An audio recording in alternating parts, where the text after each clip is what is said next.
Hi, my name's Jason, and I used to be just a good old average American kid living in upstate New York. There's me. I played baseball, mastered Mortal Kombat, went to the prom, said the Pledge of Allegiance every day, and loved my country. I even lived the dream of every American youth, college. Sure, it was a state school, but it also happened to be a party town. Great times all around, right? Well, sort of. I still had to work hard as a pizza guy to make it. And of course, there was school. I had to figure out the computer graphics programs I was working with, as well as attend classes I didn't care about. I certainly didn't know much about geopolitics. Then 9/11 happened and everything changed.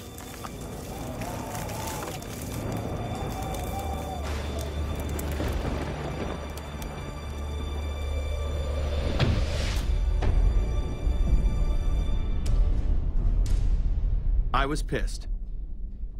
How dare the Muslim extremists massacre all those people? But was it all true? Prior to the invasion of Iraq, something didn't seem right. I then did a startling thing. I actually took a look at what happened that terrible September day. What I found horrified and angered me to such an extent that I took action. We were lied to, and lied to big time. Before I knew it, I went from a normal college student to the political guy at the party to one of the guys that brought you the first internet blockbuster, Loose Change. The film would not only change my life, but countless others as well. So if you've ever seen Loose Change, the documentary about September 11th, conspiracy theorist documentary, it is riveting. Oh, like, yeah. you watch it, and by the end, not even the end, 10 minutes in, you're like... You got your car packed, your head... You're just like, oh my God, it's all true. So every place, there's questions coming from this documentary. And you don't have to believe everything in the documentary to still have questions come up. And you look back and you remember what you saw and what you were told, and now you have questions. We got the boogeyman out there. Wow. See, for many years it was communism, then it was the war on drugs, now it's the war on terror. All through our life, we've had to have a boogeyman. Loose Change took the truth about 9/11 into the mainstream with over 100 million views and allowed me to travel the country and even take on some of my detractors. The answer is no, they cannot. Jason, I think it's telling that every time you disagree with something, you call the people a liar. I'm not calling anybody a liar, sir. I'm calling you a liar because you are a liar. But if we were lied to about 9/11, then who was really behind it? A lot of people on the web were pointing towards the New World Order, but that was impossible. I mean, the Hulkster couldn't be involved, could he?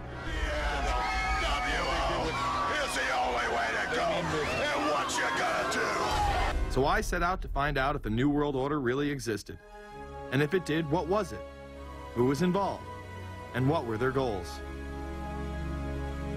The very word secrecy is repugnant in a free and open society. And we are, as a people, inherently and historically opposed to secret societies, to secret oaths, and to secret proceedings. For we are opposed around the world by a monolithic and ruthless conspiracy. It is a system which has conscripted vast human and material resources into the building of a tightly knit, highly efficient machine. Its preparations are concealed, not published. Its mistakes are buried, not headlined. Its dissenters are silenced, not praised. No expenditure is questioned, no rumor is printed, no secret is revealed. Some cringe when they hear the term New World Order, despite all of these prominent people using it.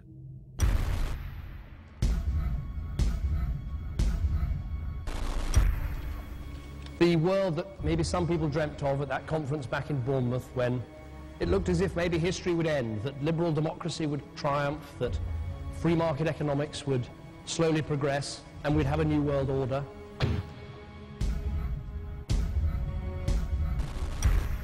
And together they helped to create, were the principal leaders in creating, a new world order and a winning strategy in the Cold War.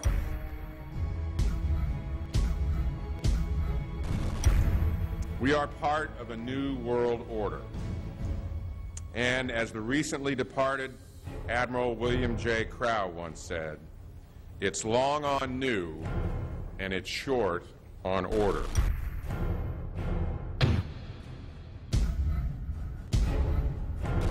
Walter Isaacson wrote a wonderful book about some of the wise men who helped shape the New World Order following the Second World War.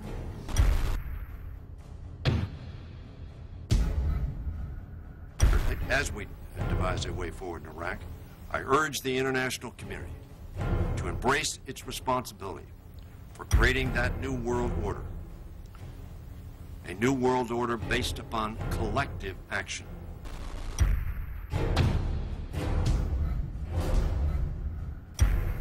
The transatlantic partnership was never just the foundation of our security. It was the foundation of our way of life. It was forged an experience of the most bitter and anguished kind. Out of it came a new Europe, a new world order, a new consensus as to how life should and could be lived.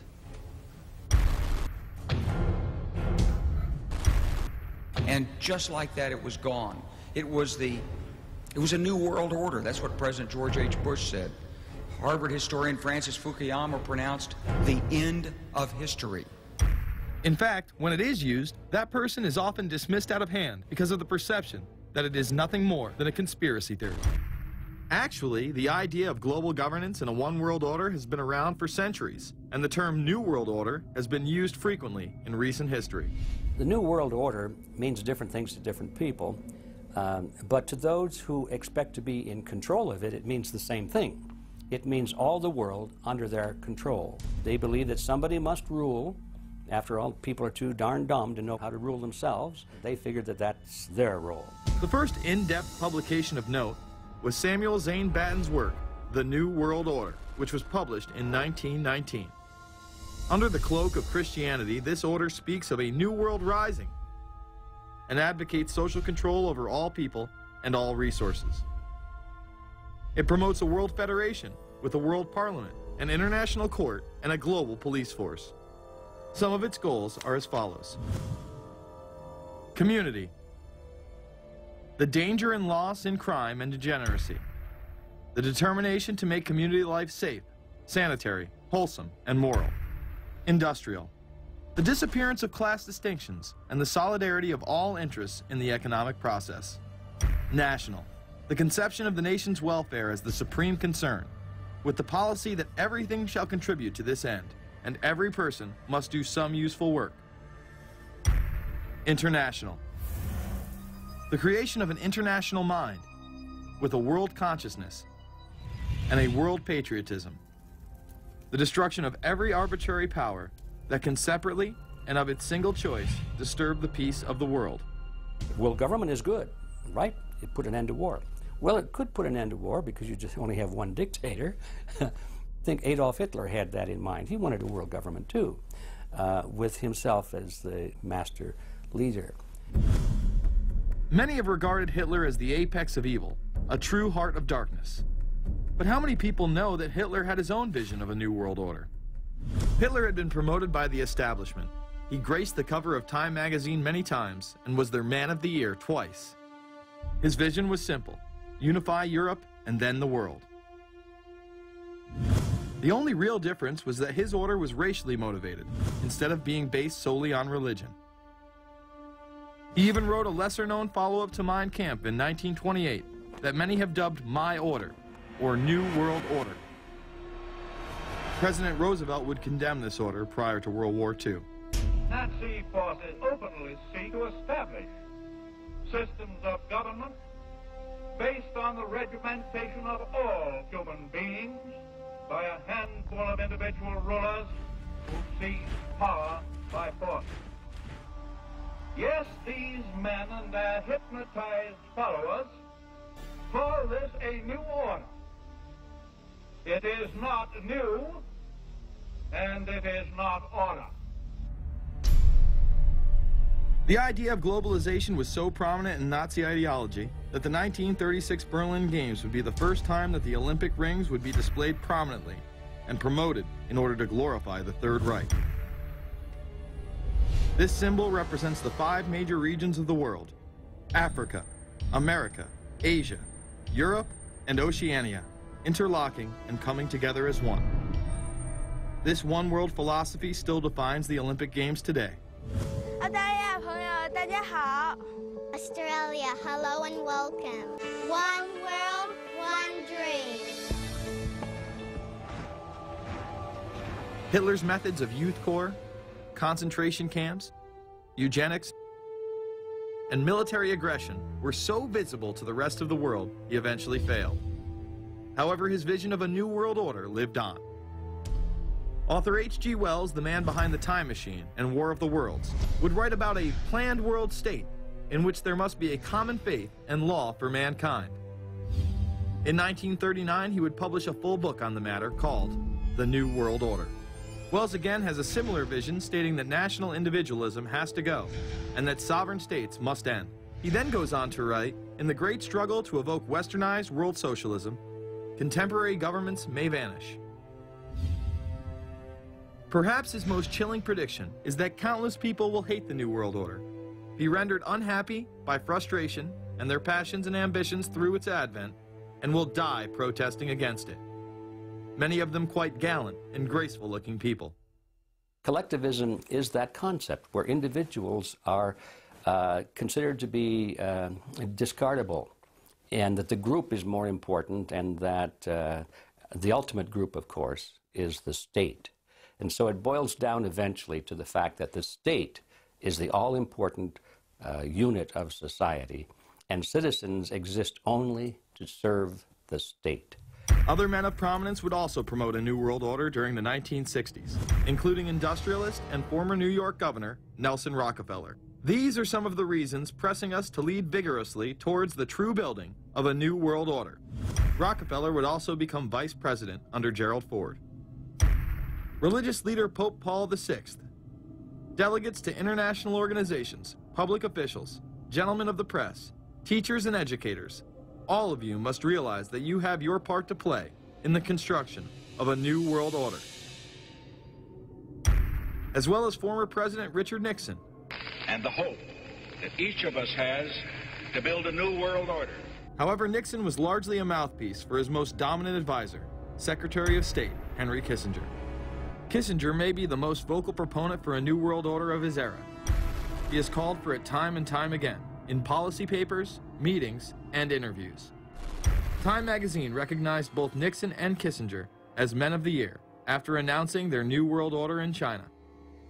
However, they were working on it long before. In these once classified documents, they both discussed the new order with the president of Indonesia. Mainstream media was even critical of Kissinger's vision in the early 70s. In ragged, spasmodic fashion, a new world order is coming into being, but it looks less and less like the world order that Mr. Kissinger had constructed in his own mind. Kissinger's New World Order would fall under the radar for some time. However, it saw a vast revival during the first Bush administration. Here is Brent Scowcroft, former vice chairman of Kissinger Associates and former national security advisor under both Ford and Bush Sr., as he discusses the New World Order. Looking at the subtitle this morning, Are We Ready for the New World Order? Gives me something of the shudders. That phrase, New World Order, I'm afraid I'm partly responsible for resurrecting. To me, what that symbolized was perhaps a fundamental change in the character of our response to national security issues. Here, Charlie Rose asked Scowcroft, Kissinger, and former National Security Advisor Zbigniew Brzezinski if we are living in a new world order. Where are we as we think about this time in American foreign policy? Are we at a special moment which is being redefined? Or are we creating a new world order? We're at a moment when the international system is in a period of change like we haven't seen for several hundred years. In some parts of the world, the nation state on which the existing international system was based is either giving up its traditional aspects, like in Europe, or as in the Middle East. George H.W. Bush would campaign for a new world order like no other president before him. He would openly discuss it during his State of the Union address. What is at stake is more than one small country. It is a big idea, a new world order, where diverse nations are drawn together in common cause to achieve the universal aspirations of mankind. Again, a unified Europe was a major goal in creating this order. With few exceptions, the world now stands as one. A year and a half ago, in Germany, I said that our goal was a Europe whole and free. Tonight, Germany is united. Europe has become whole and free. The world can therefore seize this opportunity to fulfill the long-held promise of a new world order. We can find meaning and reward by serving some higher purpose than ourselves. A shining purpose, the illumination of 1,000 points of light. Bush Sr. and his administration would tour and promote this agenda across the board at any given opportunity. The President has spoken often of a new world order. And we have an unprecedented opportunity to build a new era of peace and prosperity here and abroad, to build a new world order. It's my understanding, I think, that the President, and I don't know the context of how it came up in his speech last night in New York, said that China must be a part of the new world order. Guess I would like to ask you how you envision China fitting into the new world order. It is a country that we are going to have relationships with by virtue of its geopolitical importance. American officials say breaking down regional and national barriers to the flow of goods and services would represent a spectacular benefit to economies around the world. We are building a new world order. Bush would actually make a commencement address at Maxwell Air Force Base declaring the birth of this order. And that's why I wanted to speak to you today about the new world taking shape around us, about the prospects for a new world order now within our reach. In the coming weeks, I'll be talking in some detail about the possibility of a new world order emerging after the Cold War. But today, I want to discuss another aspect of that order. You see, as the Cold War drew to an end, we saw the possibilities of a new order in which nations work together. It refers to new ways of working with other nations to deter aggression and to achieve stability. As old threats recede, new threats emerge. The quest for the new world order is in part a challenge to keep the dangers of disorder at bay. We must build on the successes of Desert Storm to give new shape and momentum to this new world order. Only when this transformation is complete will we be able to take full measure of the opportunities presented by this new and evolving world order. The new world order really is a tool for addressing a new world of possibilities. This order gains its mission and shape not just from shared interests, but from shared ideals. After the Gulf War had ended, Bush was so obsessed with the idea of a new world order that he had a series of Glocks imprinted with the term that he would give to members of his administration, including Colin Powell, Brent Scowcroft, Dick Cheney, and General Norman Schwarzkopf. Cheney would even approve policy papers regarding the New World Order. Defense Secretary Dick Cheney has approved a revised draft of a policy document on the New World Order. The Pentagon is backing off a controversial earlier draft and has abandoned a one superpower strategy. The final document puts more emphasis on international alliances and organizations. This would become an unprecedented time period for people all over the globe to discuss at length what the New World Order meant to them.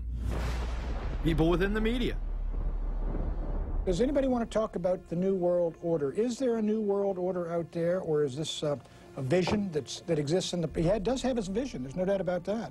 But does that exist in the president's mind, or does it exist out there in reality? This president sees this episode as the first test case, as the first example for the New World Order he is trying to organize. Some people have called it the New World Disorder, and there's a lot of truth to that.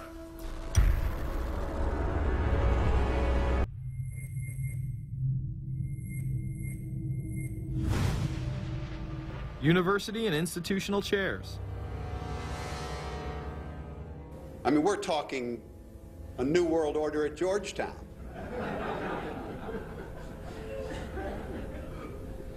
And we'd like to be very much a part of it and continue to live.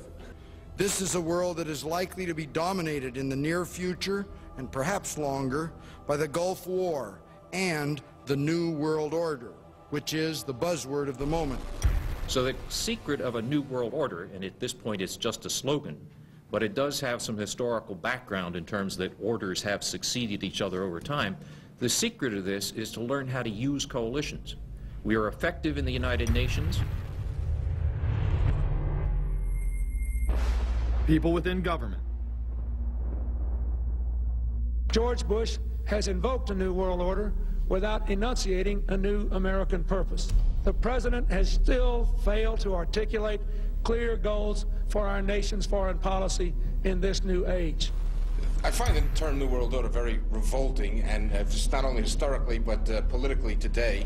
I think Harding is absolutely right, and the actions of the administration just after enunciation of the New World Order put the lie to the fact there is any real substance behind what they say as New World Order. The first act of the New World Order was A, to make war, and then B, was to sell arms all over again. Is there a New World Order? We know certainly that George Bush has copyrighted the term at this point. In the aftermath of this war, though, is it an empty vessel into which something will be poured? Is it the appropriate term to use? Is it going to be a New World Order, or will disorder be just as significant in this process as we look ahead? Let's start with Madeleine. I think that we have, in fact, kind of had this term thrown at us, and many of us have not liked it, partially because of the previous historical connotation, and partially because I think it doesn't really deal with the way the world ought to be or is at the moment. But we are far from seeing a world order, and I'm not sure that it is in best U.S. interest to have a new world order in which we are the policeman. While many began to become critical of this order, the term began to evaporate into the background. We are very, very skeptical of an international order if we are not sure how the rules will be made, because thus far the international order has been made with rules that we had no input into and that affect us, and even when on the few occasions when the rules will seem to favor us, then they get changed. A unipolar world, a world of one superpower, may be quite dangerous for us. A New World Order under the United Nations would mean, among other things, an end to our God-given rights given us and secured by the Constitution. The New World Order, which now has been called by some the New World Disorder, and by some people on the more liberal persuasion, the taking over of the world by the Council on Foreign Relations, the Trilateral Commission, and the UN to put us all in slavery. But what are these organizations? Who founded them? And what are the stated goals of each? Before we begin with the Council on Foreign Relations, let's delve further into history to understand roundtable groups and their origins. Its roots go way, way back in history, and they go back to the formation of a secret society, a secret organization that was created by Cecil Rhodes, very powerful and very wealthy individual. And people have heard about him in history, and they know about the Rhodes Scholarship, and they think, well, isn't that nice? That they don't understand at all what that's all about. Cecil Rhodes, when he died, left his great fortune not to his family, not to his heirs, but for the creation of a secret society. And we know about this because there were some people very intimately involved with this organization who wrote about it. One of the best authors on this topic is Professor Carroll Quigley. He wrote several books and Tragedy and Hope is the best known of his. He described in detail the secret organization created by Cecil Rhodes.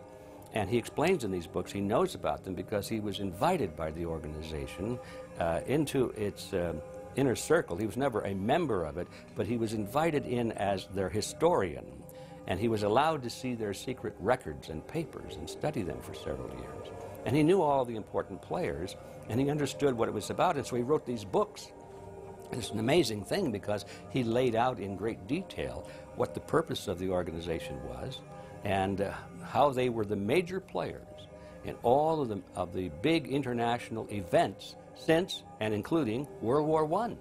The bottom line is that you take the roots of that organization and you find out that they created in all of the British dependencies what they call roundtable groups. And then around those little roundtable groups, they created front groups. And the purpose of these front groups and roundtable groups was to penetrate into the governments of all of these different countries, to penetrate into the media centers, to penetrate into the educational systems. In other words, to penetrate into the social fabric, the power centers of society, and literally take them over from the inside without anybody being aware that they were controlling influence. After World War I, the International League of Nations arose as a precursor to the United Nations in 1919, under what seemed to be the vision of President Woodrow Wilson and his 14 points. The League of Nations was the first attempt at the New World Order, the first attempt at a global government based on the model of collectivism. And it was the brainchild of the elitists, the ancestors of the very people who are still working on this project. They're collectivists, the very wealthy people.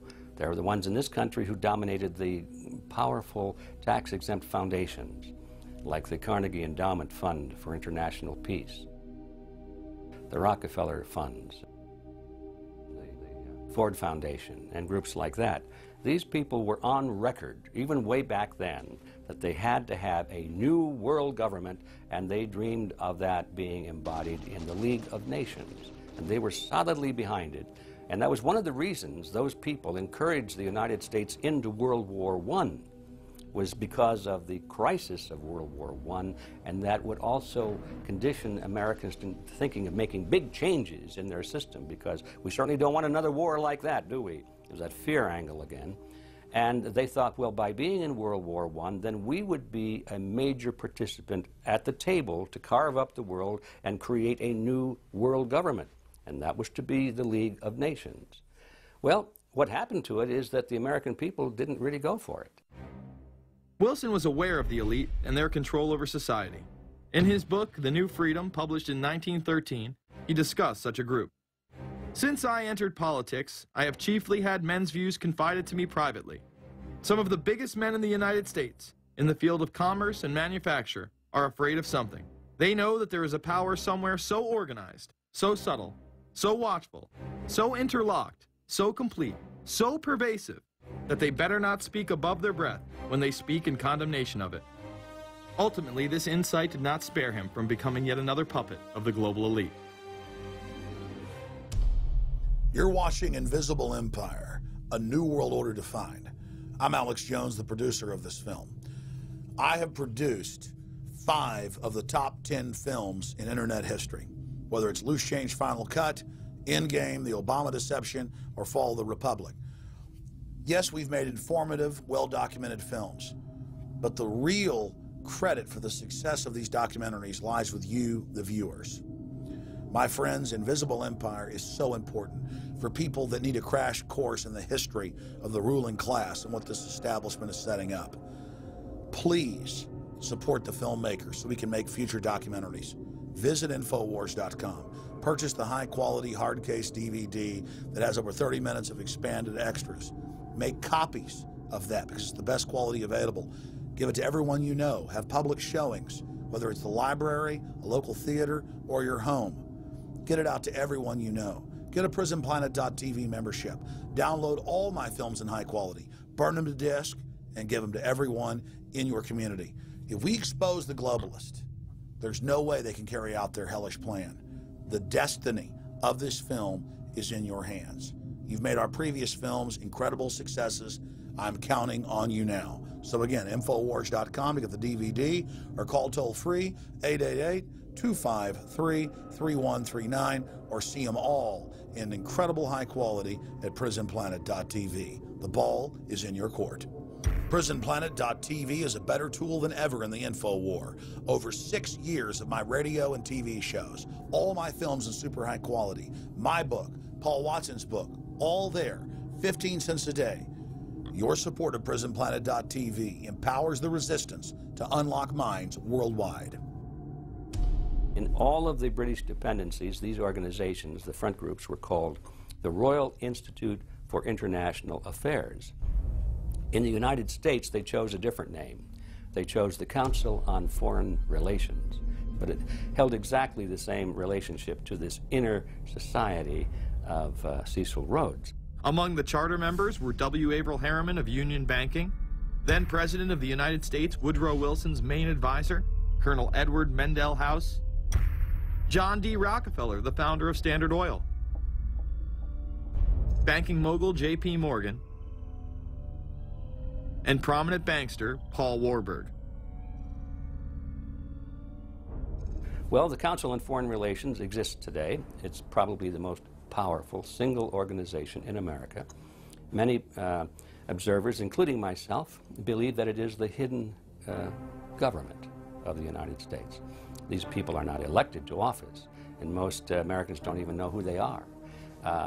But they are holding all of the important positions in society. There are only about 4,000 of them in the United States, but I don't care what organization you want to look at, whether it's government, or whether it's the universities, or the large media centers, or whatever it is. You look at the people at the tops of those organizations, the owners, the managers, the CEOs, the board of directors, and I'm going to say probably 80 to 90% of the great power centers of America are dominated by just those 4,000 people who are members of the Council on Foreign Relations. Throughout its history, it would contain extremely influential and powerful individuals in finance, business, media, and politics. Former presidents of the United States include Richard Nixon, Gerald Ford, Jimmy Carter, and William Jefferson Clinton. Currently, Barack Obama claims not to be a member, but has spoken in front of the Council and has had his writings published in the Council's magazine, Foreign Affairs. It's been reported that you and your wife are in the globalist CFR, which is the Council on Foreign Relations. I'd like to know if that is true. Well, first of all, I'm not... the Council on Foreign Relations, I don't know if I'm a official member. I've spoken there before. It basically is just a forum where a bunch of people talk about foreign policy. And so there's nothing... there's no official membership. I don't have a card or, you know, a special handshake or anything like that. Now, why is that important? It's important because the avowed purpose of the Council on Foreign Relations is to create a new world order, a global government based on the model of collectivism. And that includes the elimination of the United States as a sovereign nation. That's why it's important. The people running this country are determined to destroy it. The Council was heavily criticized during the 1980s for being an organization hell-bent on destroying national sovereignty in favor of a world government. So many of its members hid their association with the organization. Dick Cheney had this to say in response to a question by David Rockefeller, who became the CFR's youngest director in 1949 and was chairman of the board from 1970 to 1985. He remains an honorary chairman to this day.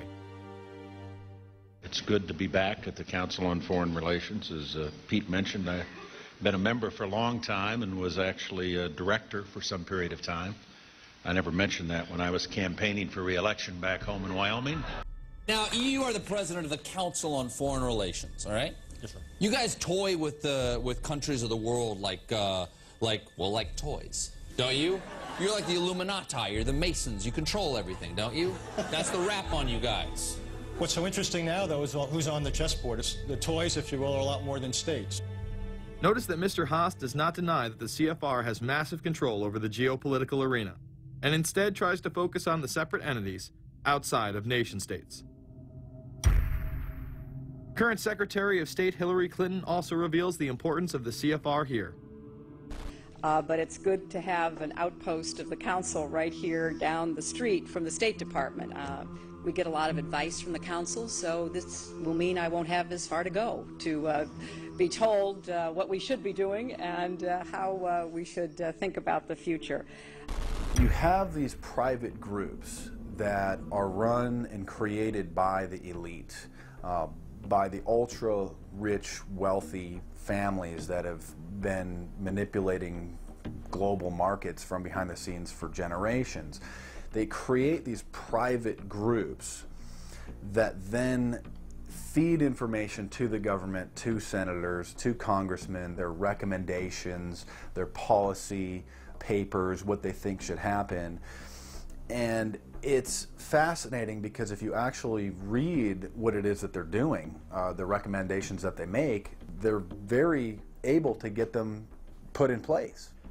Discussions that are going on in these private groups are really talks that should be going on in Senate committees and in the halls of Congress, but they're happening with these ultra-elite groups that are then pushing their propaganda into the political mainstream, and then it's becoming enacted, it's becoming put into law. Still not convinced the CFR is promoting a new world order? Listen to what Leslie Gelb had to say upon leaving the New York Times to chair the organization as its president in 1993. I loved it. Doing a column is a great job. I'm going to an equally great but different job, and in a way a job that caps everything I've been doing in my life, in government and academia and in journalism. I think that's what the Council on Foreign Relations will allow me to do. Well, you know, for example, you had me and 3 or 4 other folks on this show a few months ago to talk about the New World Order, right? Exactly. Right? Bob I talk Hormats about and it, you, exactly. Right. I talk about it all the time. New World Order wants a global system where one small central authority of individuals can then dictate a policy that's going to be distributed down to the rest of the world, everywhere, in the smallest little town in the middle of nowhere in some remote country. I now think it's safe to say that the Council is extremely influential on the world stage and openly promote global governance. The Council and the globalists were able to take this agenda to the next level following World War II. The United Nations was born out of the ashes of this conflict.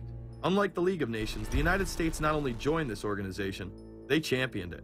First book I wrote was The Fearful Master, a second look at the United Nations. It was written at a time when it was not popular to be critical of the UN. I mean, the United Nations was viewed by almost everybody as our last best hope for peace. It was a means, we were told, to bring humanity together and put an end to war and live in peace and harmony and promote trade and all of these good things. I wish it were any of those things, but it's not.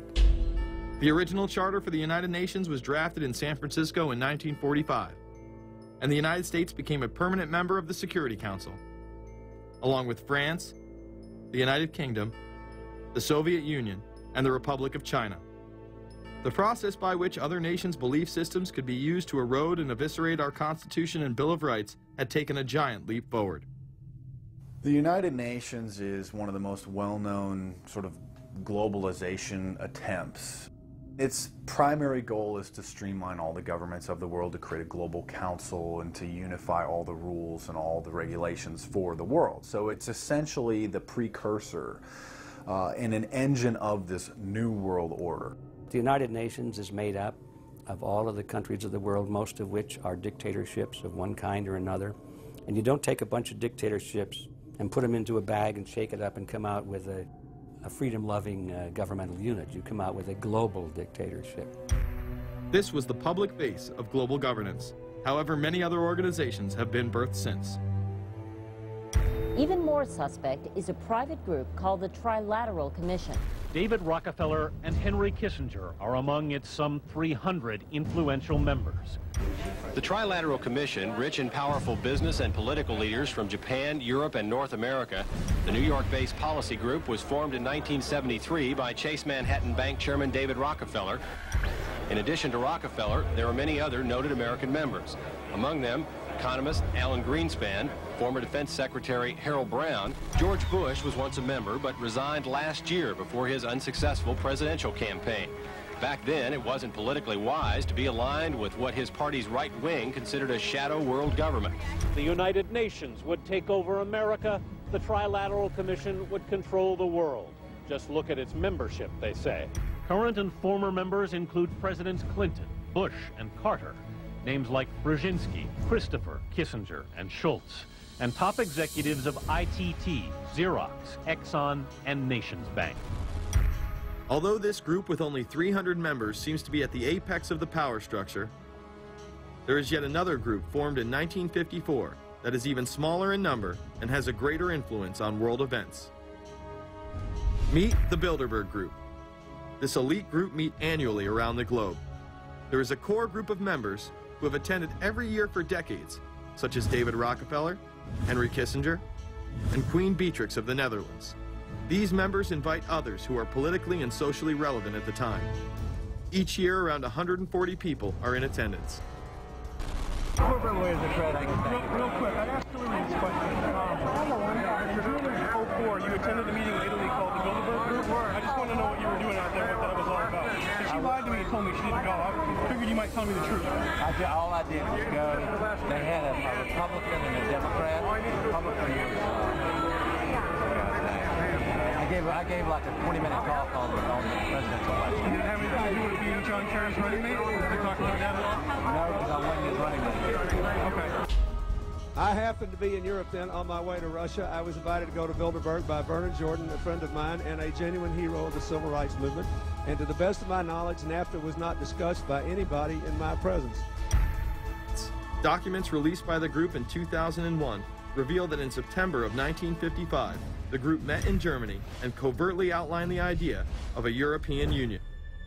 Section E, European Unity, discusses the general support for European integration and unification, and the idea to unify Germany once again with the rest of Europe under a common marketplace.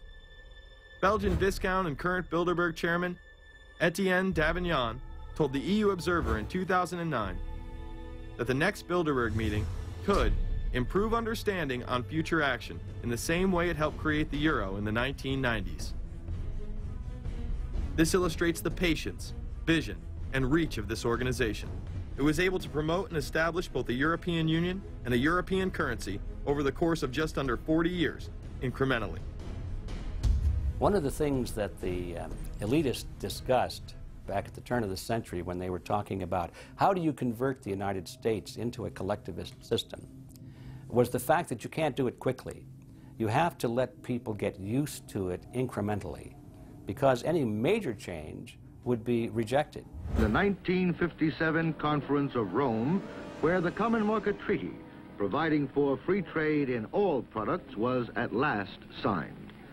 6 nations, France, Germany, Italy, Belgium, Holland, and Luxembourg, agreed to remove all mutual barriers to trade within 12 to 15 years, the embryo of a political union which they proclaimed to be their ultimate objective.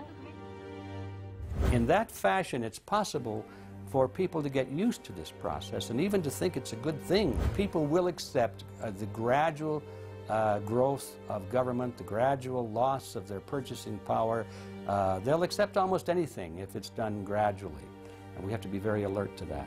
2008 and 2009 attendees include World Bank President Robert Zoellick, Treasury Secretary Timothy Geithner, former head of British Secret Intelligence Richard Dearlove, Donald Graham, CEO of the Washington Post, CNN host and author of The Post-American World, Fareed Zakaria, and many other giants of business, politics, and media. You just came back from meeting with the Bilderberg Group. The Bilderberg Group are, you know, when people who are conspiracy theory people, they send me mail, it's usually about the Bilderberg Group. And I get these books on my front door, which I'm uncomfortable with. And it's all about the Bilderberg, like they're the modern day Illuminati. Are you a member of the Bilderberg Group? I don't think we're supposed to talk about this. Many have identified them as the kingmakers, the puppet masters that pull the strings behind the scenes. Perhaps there is no better example of this than what occurred during the 2008 conference. Immediately after Obama had been selected as the Democratic presidential nominee, the pressure was on to choose a running mate. We've put together a committee.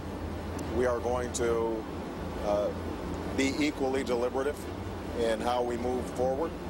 And we're not going to do it in the press, and we're not going to do it through surrogates. He then tricked the press corps into staying on the plane as it took off from Washington. He was whisked away to an undisclosed location. Obama was supposed to fly home. He'd been here in Virginia. He was supposed to fly home out of Dulles, as you know, outside Washington, D.C. The press corps was waiting for him on the plane, and the pilot announced that they were leaving, and Barack Obama was not on the plane. Presumptive nominees in the past has always been that they have at least a press pool with them at all times. Is there a reason why we didn't go with him in the motorcade all the way?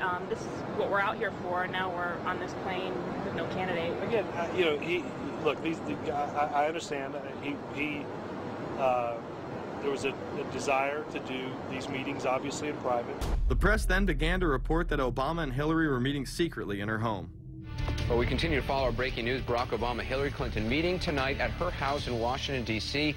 However, it was later revealed that they never actually met at Clinton's home. And we're following this breaking story. Candy Crowley, we understand, has new information. Candy, what have you learned? We are hearing actually from Chris Welch, who is our embed with the Obama campaign. Those are the people that took off without Obama and went to Chicago. The spokesman there is in fact confirming that the meeting did take place. They're talking in past tense now, but saying that the meeting did not take place at the Clintons' house. It took place at this point at some place, I don't know where, some undisclosed place in Washington, D.C., not at Hillary Clinton's house. Remember, Gibbs mentioned that Obama had a desire to have several meetings, not just one.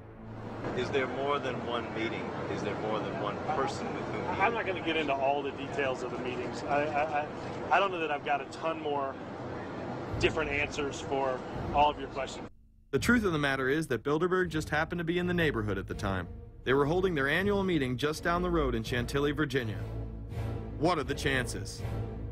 What's interesting and dangerous about the New World Order is that it's not a natural progressing idea. It's just not civilization naturally evolving and organizing into this system. It's the group of extremely powerful people that are manipulating the system to get it to this status from behind the scenes without anybody's knowledge. You have to ask yourself, if there isn't an agenda going on to keep those organizations quiet and to keep them out of the news, to keep the discussions about them behind closed doors, then why is it that these supposed experts on the left and on the right never talk about them?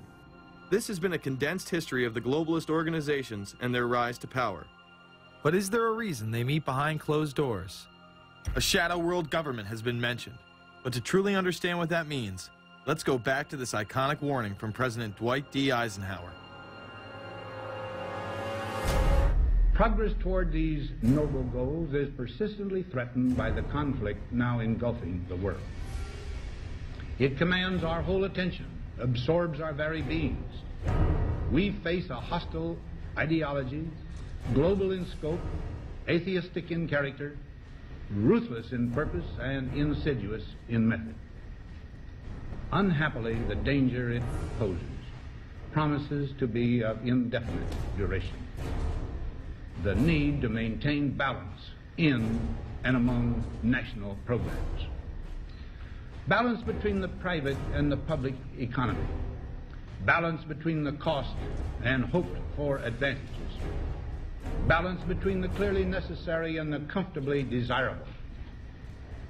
We have been compelled to create a permanent armaments industry of vast proportions. We annually spend on military security alone more than the net income of all United States corporations.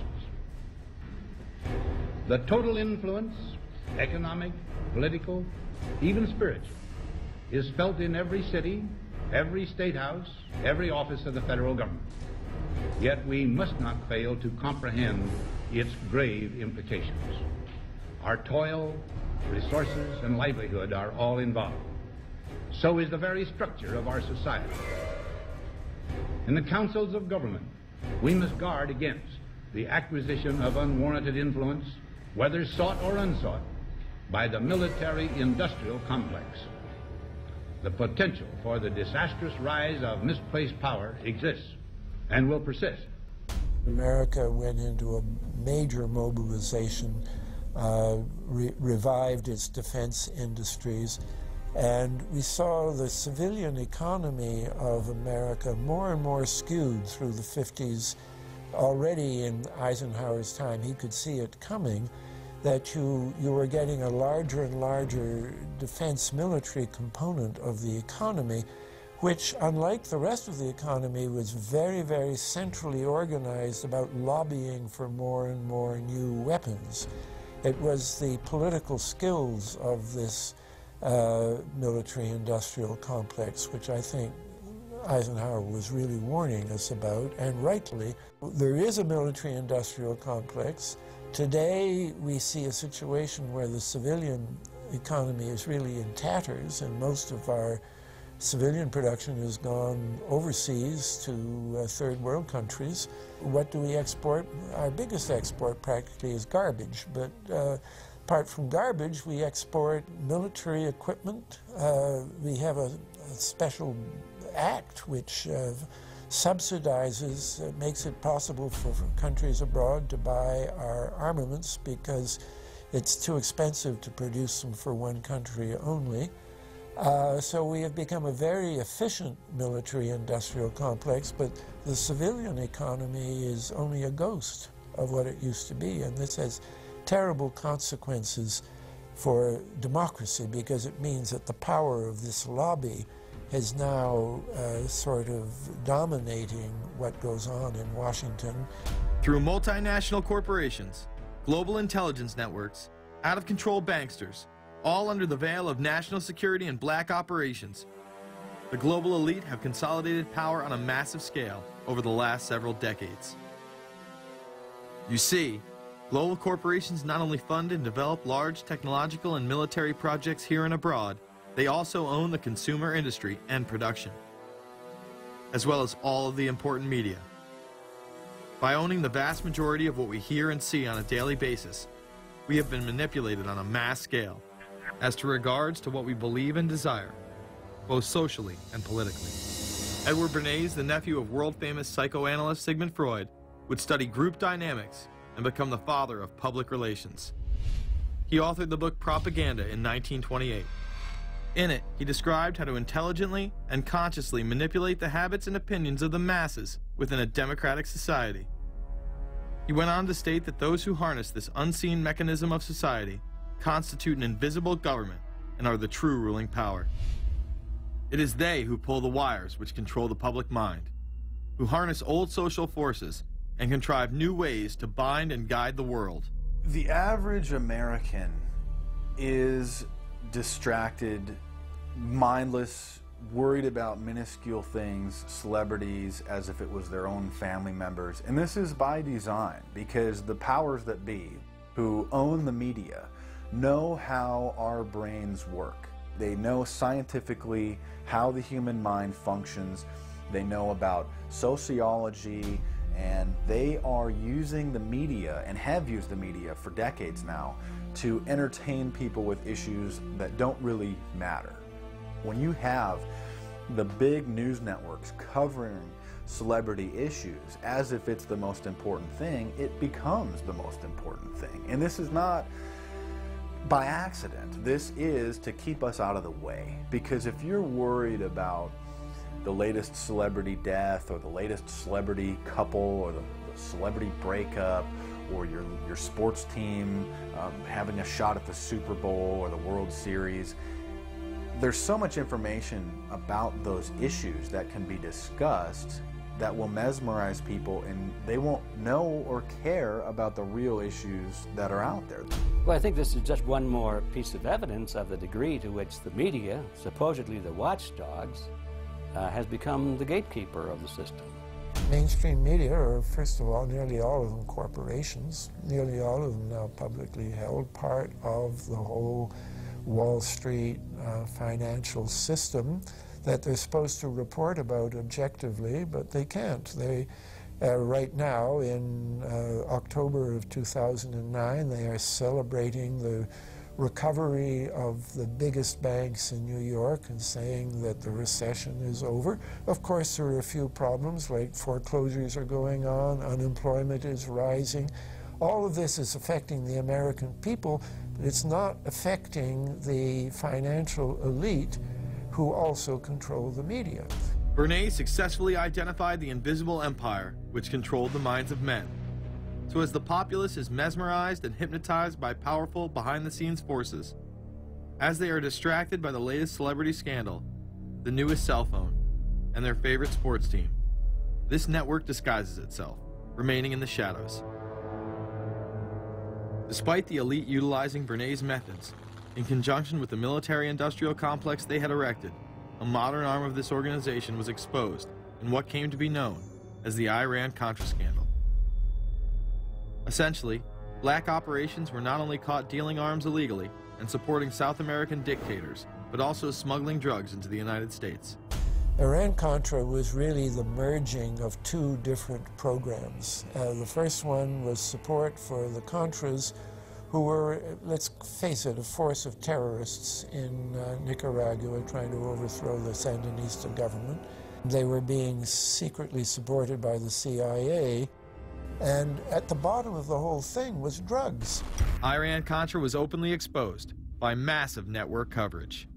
How was it that in 3 years, a network Washington set up to run arms to the Contras wound up running cocaine into this country for the most vicious drug cartel in the world? At the same time, we were supposed to be fighting a war against drugs. But by the same token, I also smuggled my share of weapons in exchange for those illegal substances, with the full knowledge and assistance of both the DEA and CIA. Betzner says that in 1983, he flew weapons from Florida to El Salvador and drugs from Colombia to the Bahamas on the way back. In 1984, he says, he flew twice from Florida to Costa Rica and back. We could bring back our own cargo, and they would arrange it, or we could bring back their cargo without ever having to worry about interception, arrest, anything like this, that everything was taken care of. What kind of cargo were you talking about? Drugs. Tolliver says he had 2 meetings with this man, CIA veteran Rafael Quintero. Then in March of 1986, he says he flew 14 tons of weapons down to Honduras, to this Contra resupply base set up by the CIA. We take off from Tegucigalpa, Honduras, and we leave. To? South Florida. Where in South Florida? We landed at Homestead. Homestead? Air Force Base. This is the plane Tolliver says he used. The plane traces to a company that had a State Department contract to fly humanitarian supplies to the Contras. In addition to that, 3 dozen sources confirm the basic scheme. We can now report that long before that operation began, there was another operation to provide guns for the Contras, which was also against the law. In this operation, Americans and Israelis provided arms to the Contras, and then the same network smuggled drugs into the United States. The operation was launched in spring of 1983 at Washington's request, with at least $20 million of Israeli government money later reimbursed, we're told, from U.S. Covert Operations Fund. For about 5 years, people were flying arms into Iran, and most of them came from Israel. The Israelis purchased the weapons from Poland and Czechoslovakia and began shipping them secretly from Yugoslavia to Bolivia, and then to Panama. The Israeli liaison man there, this man, Michael Harari, until recently a close aide to Panama's strongman, General Manuel Noriega. You'd bring the ship into Colombia, you would load drugs aboard it, and you would bring those drugs back to Panama with you. But bringing that stuff into the United States, that was something else. I've never been so thoroughly disgusted with myself in my life. This network would also be involved in the October surprise. We really can't understand that unless we understand the so-called October surprise in the 1980 election, which is, I think, unquestionably Republicans, including William Casey, who later became Reagan's head of the CIA, negotiated with the Iranians for them not to release the hostages which were being held in Iran to Carter, but to wait until the Carter was defeated and the Republicans were in. That is what actually happened, that the hostages were only released on the day that Carter left office and Reagan came in. Unbelievably, this same network would even be linked to the BCCI banking scandal by journalist Danny Casolaro. Casolaro was probing a conspiracy he called the Octopus, which involved the Iranian hostage crisis, the Iran-Contra affair, with, believe it or not, all funds channeled through BCCI, the international bank charged with everything from money laundering to fraud. BCCI, it's a shadowy international bank linked to terrorists, drug runners, and dictators. Little was known about BCCI until 6 of its top officers were arrested in Tampa in October of 1988 on charges of laundering drug money for Colombian cocaine bosses. The BCCI men were convicted, and the bank itself pleaded guilty. But for some reason, the bank was allowed to continue to operate all over the world. There are indications that some of the reluctance to prosecute this bank stemmed from the favors it did. For? The favors it did for intelligence services everywhere. Too many secrets of too many countries, too many prominent people, too many hands-on, and that makes it desirable that this entire affair be forgotten. It began to become clear that the global traffic of drugs were funding violent dictators, rigging elections, supporting the arms trade, and enforcing the assassination of anyone who got in the way. Casolaro was found dead for his efforts in exposing this network. His death, of course, ruled a suicide. He was meeting a source in West Virginia. He was about to discover all. Instead, his body was discovered in a hotel room with 12 slashes in his wrist, but when the local authorities ruled it suicide, the family said, no way. The housekeeper had taken calls threatening his life. And I pick it up telephone, I say hello, and he say to me, you son of a bitch, you's dead. Casolaro would not be the only person involved in the scandal to wind up in a casket. Meet Barry Seal. At first, the media portrayed Seal as a drug dealer gone good, who was assassinated by the Colombian mafia. Authorities believe last night's machine gun killing of top drug informant Barry Seal was ordered by drug bosses in Medellin, Colombia, who sent 5 men to Baton Rouge to kill Seal. Sam Dalton was the lawyer that represented the Colombian hitmen convicted of his assassination. We were trying to subpoena the CIA because we felt like they had documents, exhibits, and evidence that would indicate complicity in Seal's assassination. When they were able to gain access of Barry Seal's trunk the night of the murder, the personal phone number of none other than George H.W. Bush was present. Louis Unglesby, the former attorney for Mr. Seal, also confirms that he once called the office of the vice president after Seal had given him the number. You see, the Black Ops drug smuggling operation had not yet been exposed, and intelligence couldn't take any chances. It was later revealed that Seal was involved in smuggling cocaine into Mena, Arkansas, while Bill Clinton sat as governor. 1983, Ronald Reagan was president, Bill Clinton was governor, and little Mena, Arkansas changed from a quiet town to a center for drug smuggling and reported Contra support activity. In the middle of it all, this man, admitted dope smuggler Barry Seal. Arkansas State Trooper Russell Welch investigated Seal's organization. Each trip would have 250 to 350 pounds of cocaine. According to the London Telegraph, Arkansas State Trooper Larry Patterson testified under oath that he and his officers discussed repeatedly in Clinton's presence the large quantities of drugs being flown into Mena Airport, large quantities of money, large quantities of guns. Hot Springs police officers would also record Roger Clinton, Bill's brother, during a cocaine transaction stating, "Gotta get some for my brother. He's got a nose like a vacuum cleaner." There was also a large amount of money laundering going on in Mena. Former IRS agent William Duncan traced some of Seal's drug profits laundered through Mena banks. We had direct testimony from people who were involved in the money laundering operation. We had testimony from people at banks who observed the transactions. What happened when you tried to make this case before a grand jury? I was never asked to present the evidence to a grand jury, ever.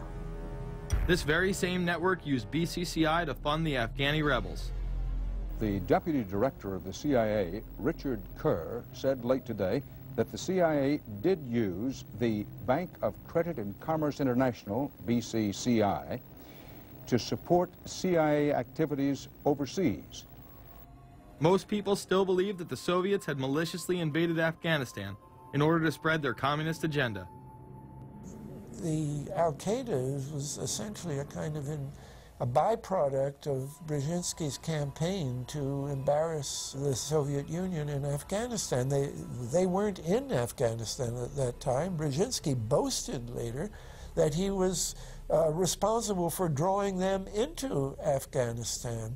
And he did this extraordinary interview with Le Nouvel Observateur in France, and they said, but aren't you worried that you've created this whole new force of Al-Qaeda? And he said, oh, what's more important, a few crazed Islamists or the fall of the Berlin Wall? And they said, but you know, is there no danger? Aren't they dangerous? And he said, nonsense. He said all this in 1998. So I knew Brzezinski at McGill University. We were students together and took very small classes together. And in some ways he's bright, and in some ways he's kind of nuts. And he had the kind of nuttiness that made him attractive to the Rockefellers. Bin Laden and his network were actually funded by BCCI through U.S. covert operations. Well, the reason I bring it up, if you've ever heard any of our call-in shows, you know that we have people that think about the conspiracy theories of people like you. You would be a poster child for these people because you have served on the board of the Council on Foreign Relations. You helped start the Trilateral Commission, and you've been to the Bilderberger Group. Are people too close in this world, people in business, too close to the governments? Well, you know, there is such a thing as insidious influence. And the question is, how does it operate? Does it involve bribery? And does it involve some sort of psychological domination of individuals? I don't believe in this notion of some sort of secret societies controlling people. But of course, in any political system, there are sort of over-the-table and under-the-table arrangements. Arrangements that involved ruthless, illegal, and immoral activities in order to dominate humanity. Despite all of the evidence that has just been presented, this network would fall down the memory hole, even though 14 convictions were made in the Iran-Contra scandal. The continued cover-up would be made possible by George H.W. Bush.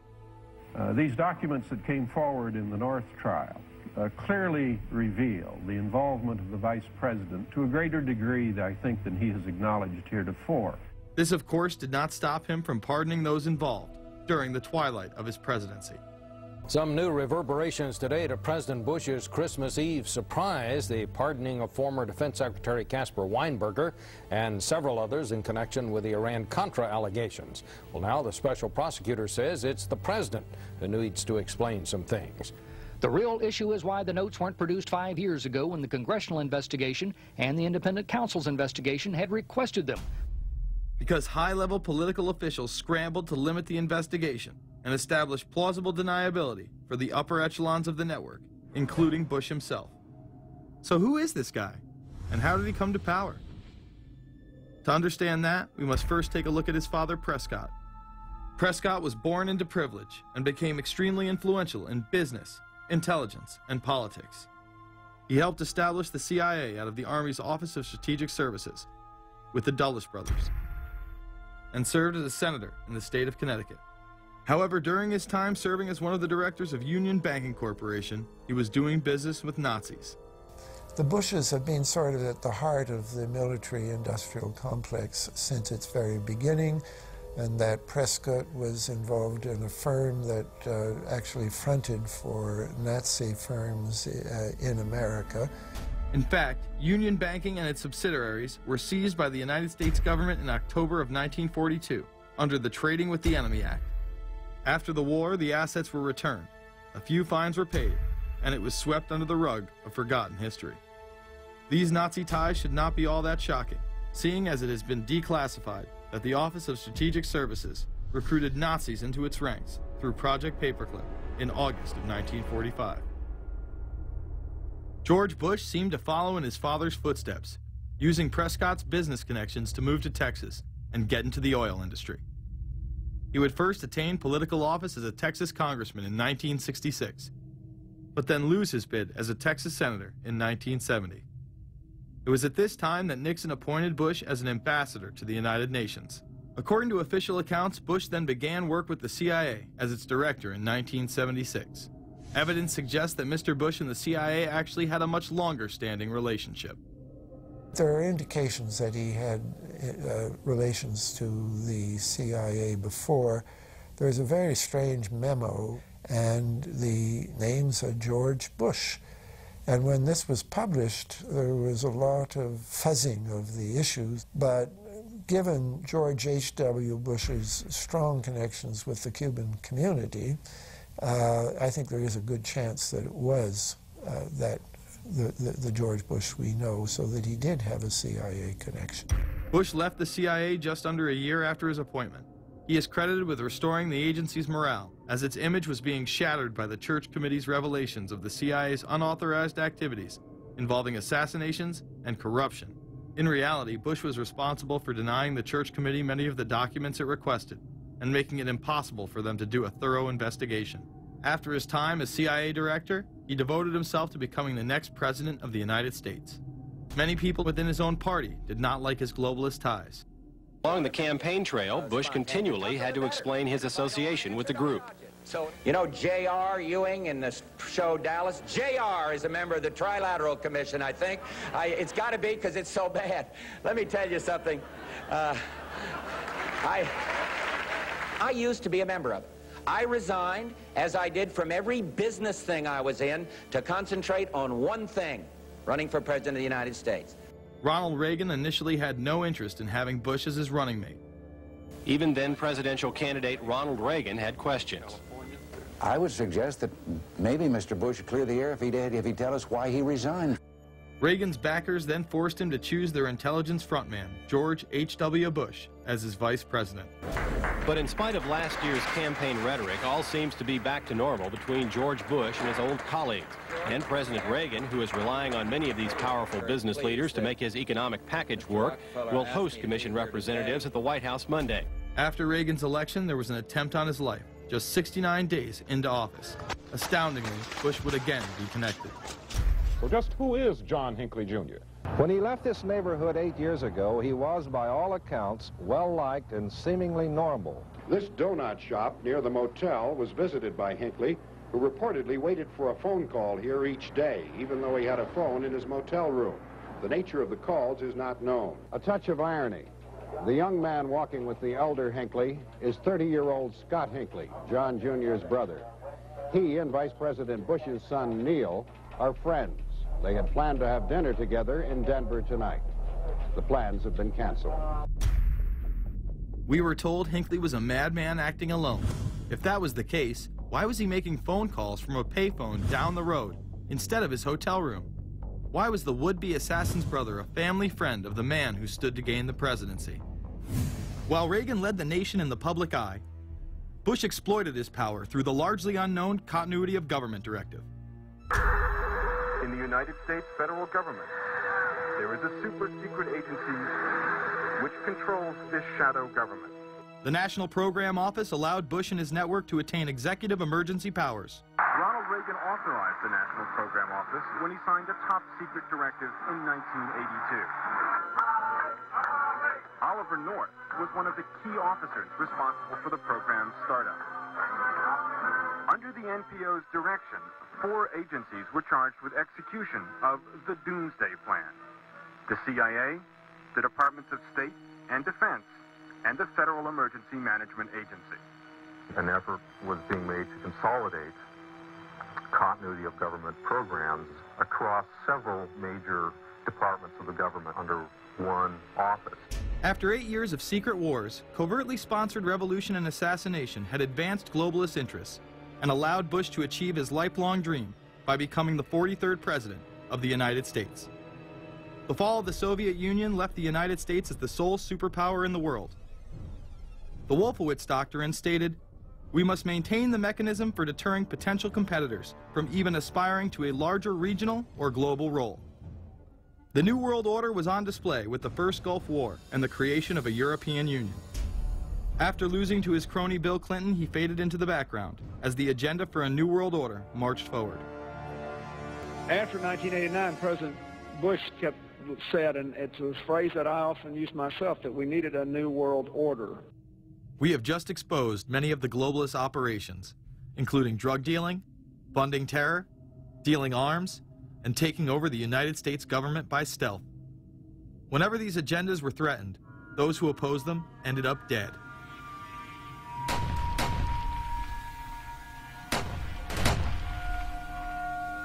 We've got some difficult days ahead, but it really doesn't matter with me now, because I've been to the mountaintop.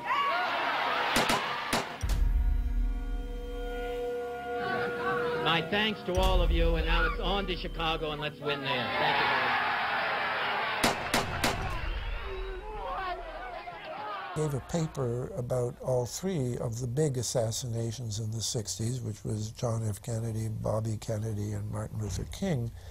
And there are certain common denominators. I call these events deep events.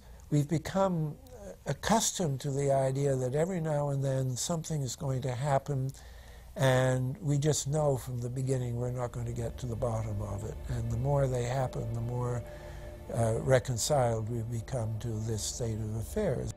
In 1978, the House Select Committee on Assassinations could not ignore there was a conspiracy in regards to the assassination of John F. Kennedy and Martin Luther King, Jr.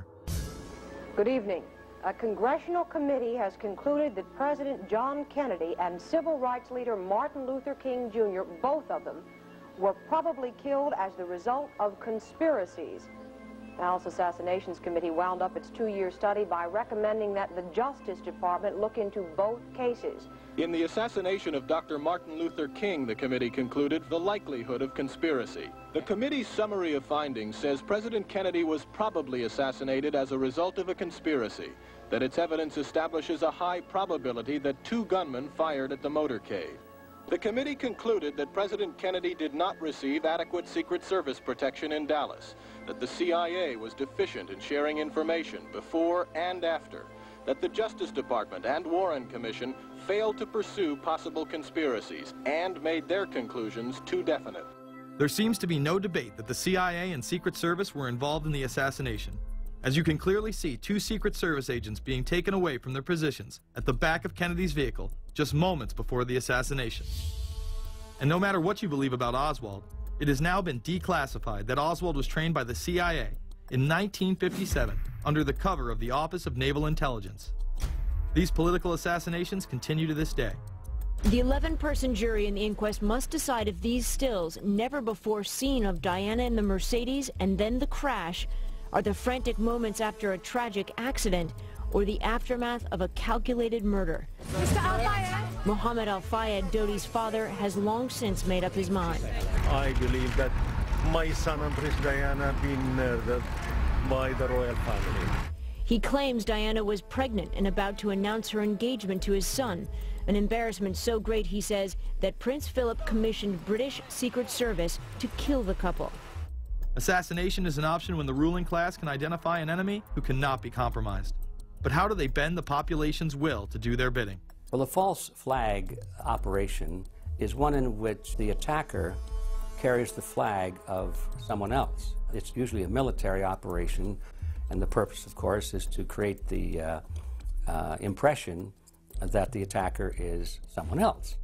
They want to create negative public opinion against the nation whose flag was being used.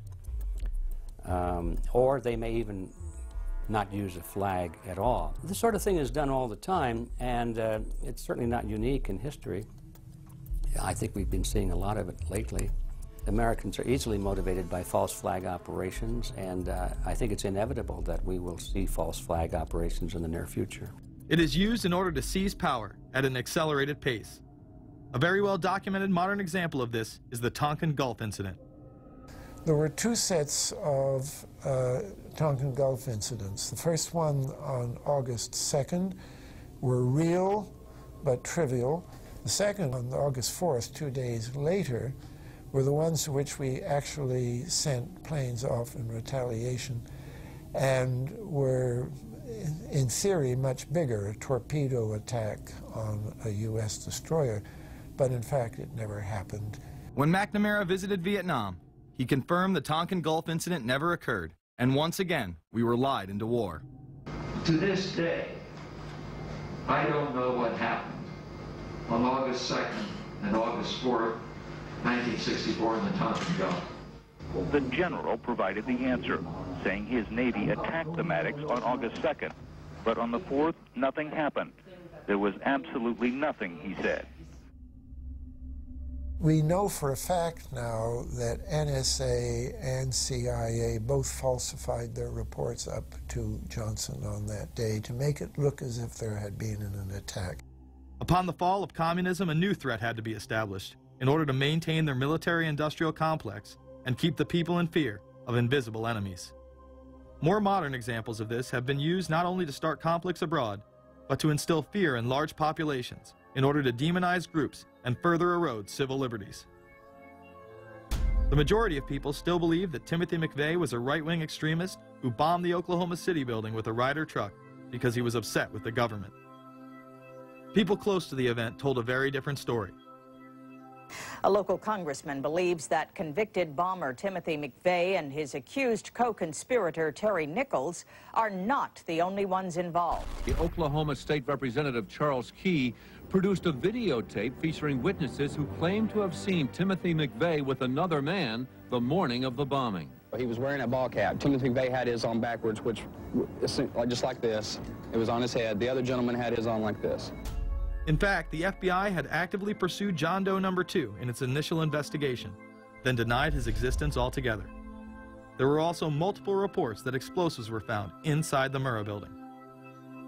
The Justice Department is reporting that a second explosive device has been found in the AP Murrah building in downtown Oklahoma City.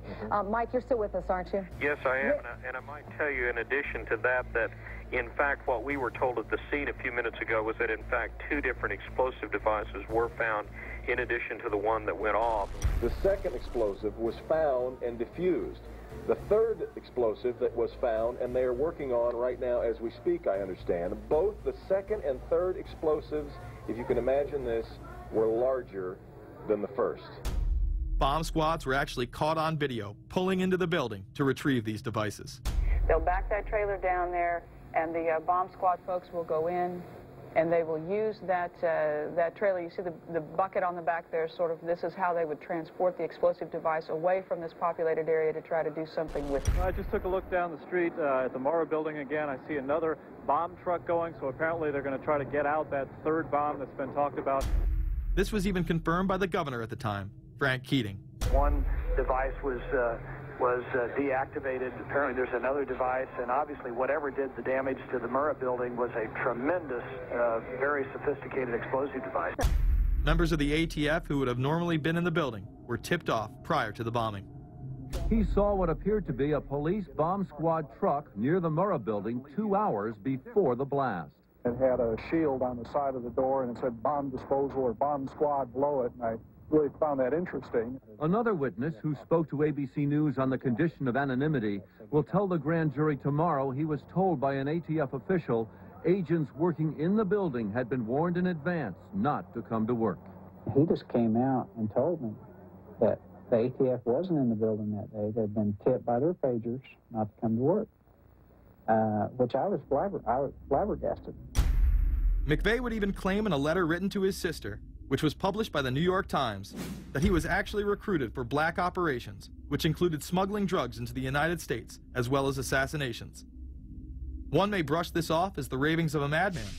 However, McVeigh was filmed at the Camp Grafton military facility in North Dakota on August 3, 1993. McVeigh's official records state that he was discharged over a year prior from the Army Reserve in May of 1992. Perhaps even more interesting is that Camp Grafton was specializing in training troops in explosives and demolitions at the time.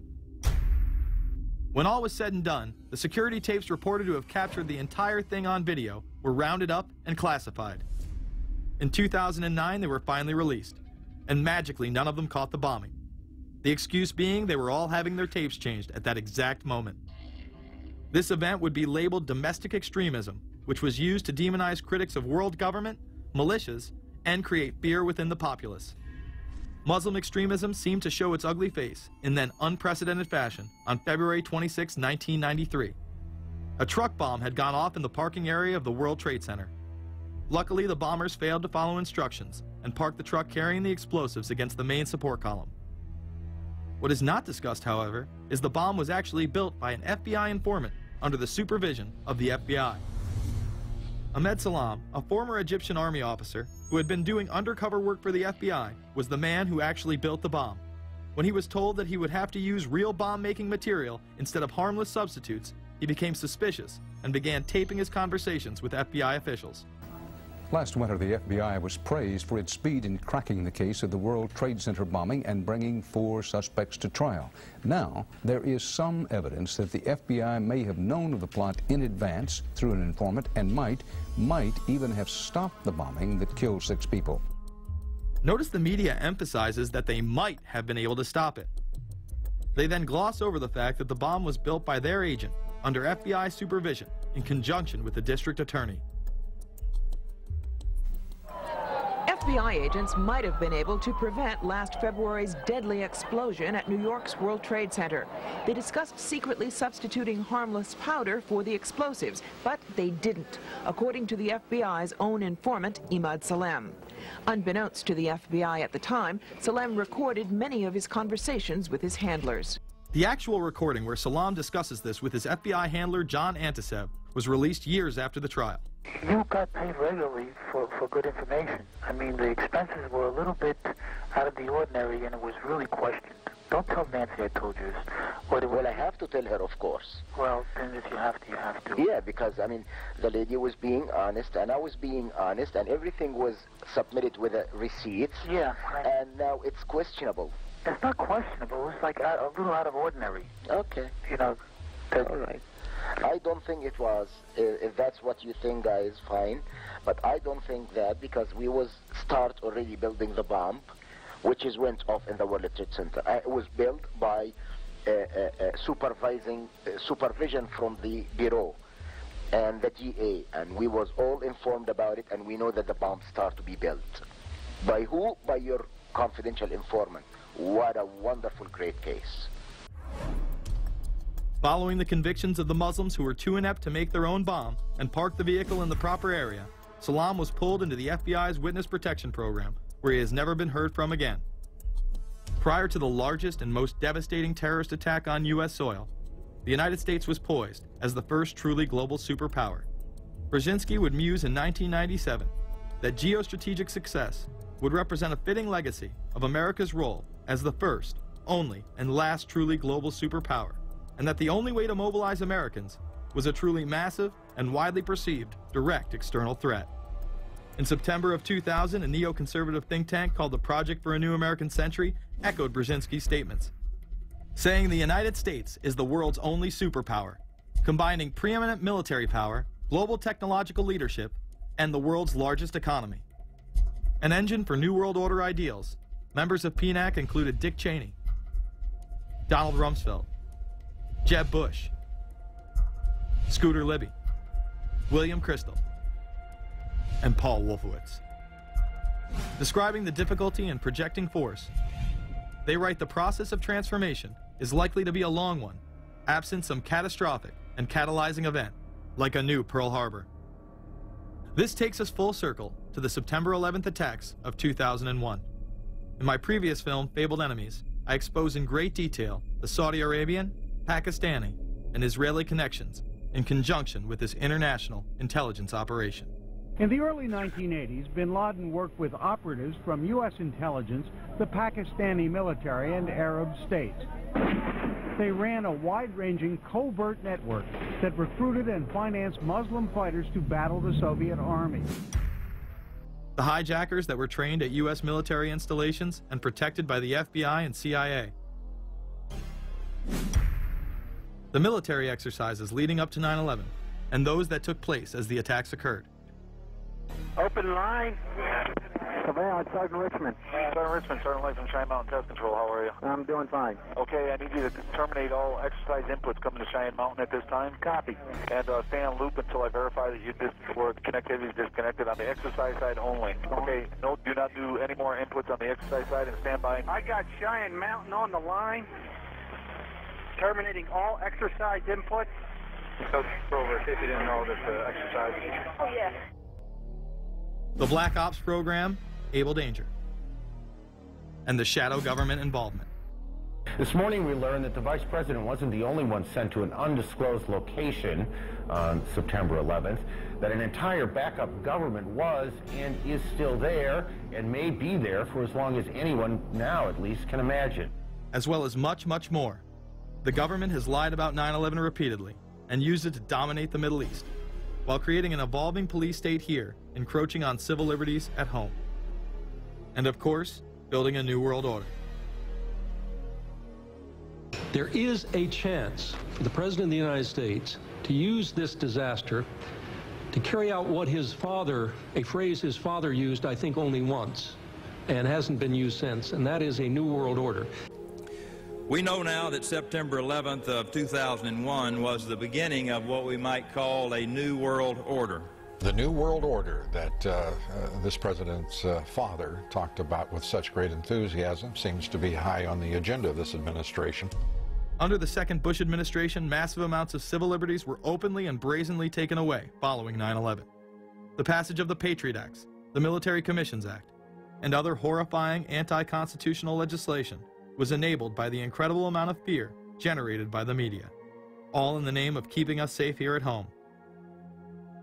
The war itself would create huge profits for the military-industrial complex, and the globalists would seize even more power and control over Middle Eastern resources in what they planned to become a Eurasian Union under their control.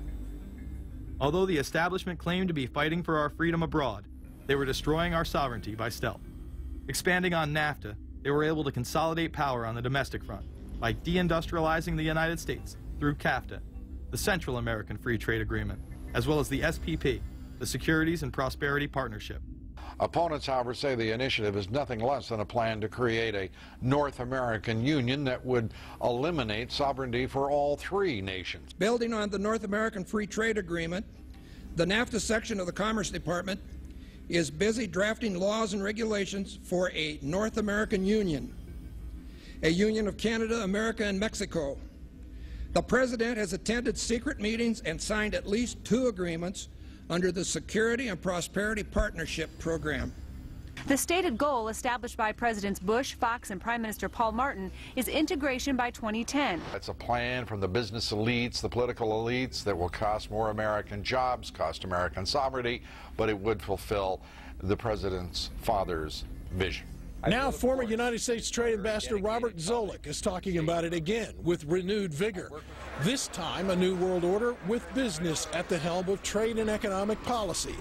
It's an agenda that goes hand in hand with the United States, Mexico, and Canada, working quietly and behind the scenes to promote a common market with common deregulation for the benefit of multinational corporations.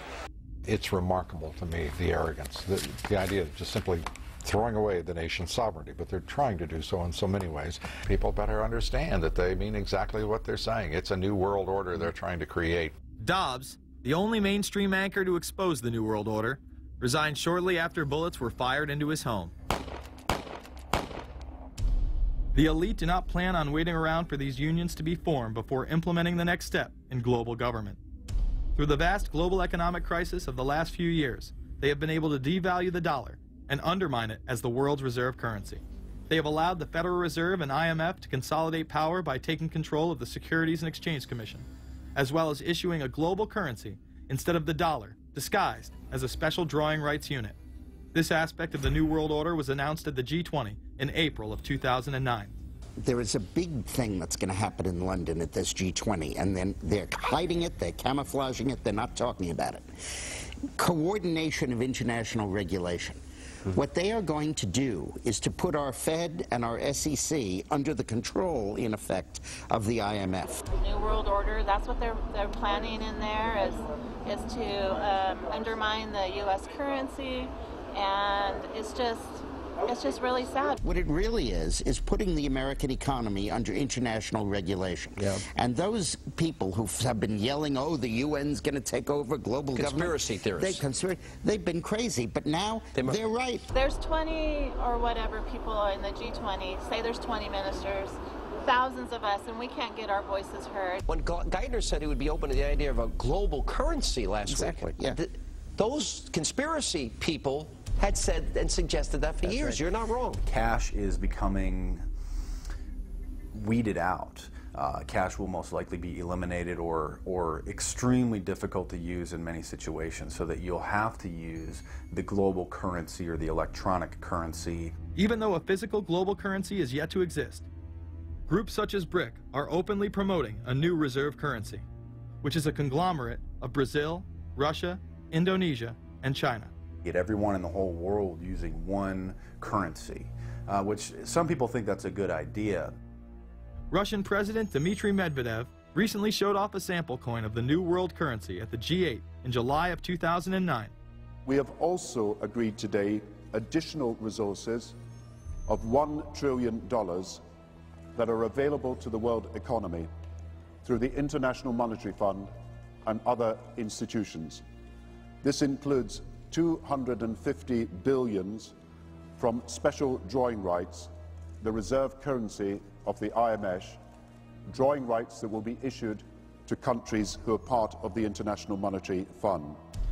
I think a new world order is emerging, and with it the foundations of a new and progressive era of international cooperation. The head of the European Union is also calling for global government. 2009 is also the first year of global governance, with the establishment of the G20 in the middle of the financial crisis. Gordon Brown has called for a world constitution. We now need nothing short of a world constitution for the global financial system. Both Gordon Brown and Barack Obama had been groomed to be the next Anglo-American spokesman for this new world order after Bush and Blair stepped down. Here is Gordon Brown in front of the CBI prior to him being chosen to become Prime Minister. And it's only now that we can begin to understand that the world order that globalization brings and what it's going to look like. But what does the new world order mean for countries like ours who are looking to succeed? And the question for us is how we meet and master all these challenges to ensure that Britain enhances its competitiveness in the process and realizes what I believe is our destiny of success in this new world order. A new world is emerging. It is a new world order with significantly different and radically new challenges for the future. President Barack Obama has also espoused similar views on globalism. Here he is in Berlin, Germany, in July of 2008, in what media have dubbed his New World Order speech. Well, there have been extraordinary scenes in Berlin tonight as thousands of people gathered to hear Barack Obama deliver key foreign policy speech on his current European tour. The Democratic presidential hopeful laid out his vision for America's place in a new world order. In this new world, such dangerous currents have swept along faster than our efforts to contain them. And that is why we cannot afford to be divided.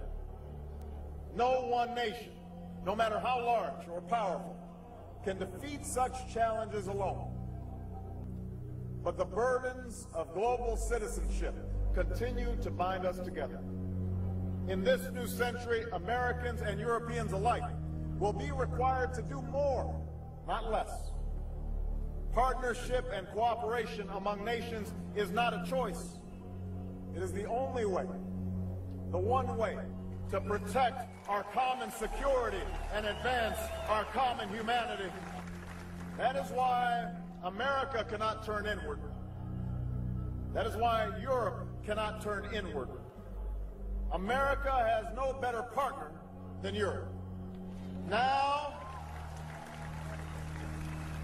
is the time to build new bridges across the globe as strong as the one that binds us across the Atlantic.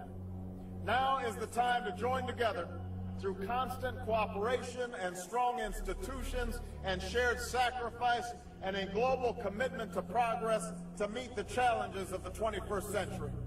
Barack Obama also became the first sitting president to ever become the chair of the Security Council for the United Nations, which only further cites his allegiance to world government. In an era when our destiny is shared, power is no longer a zero-sum game. No one nation can or should try to dominate another nation. No world order that elevates one nation or group of people over another will succeed. No balance of power among nations will hold.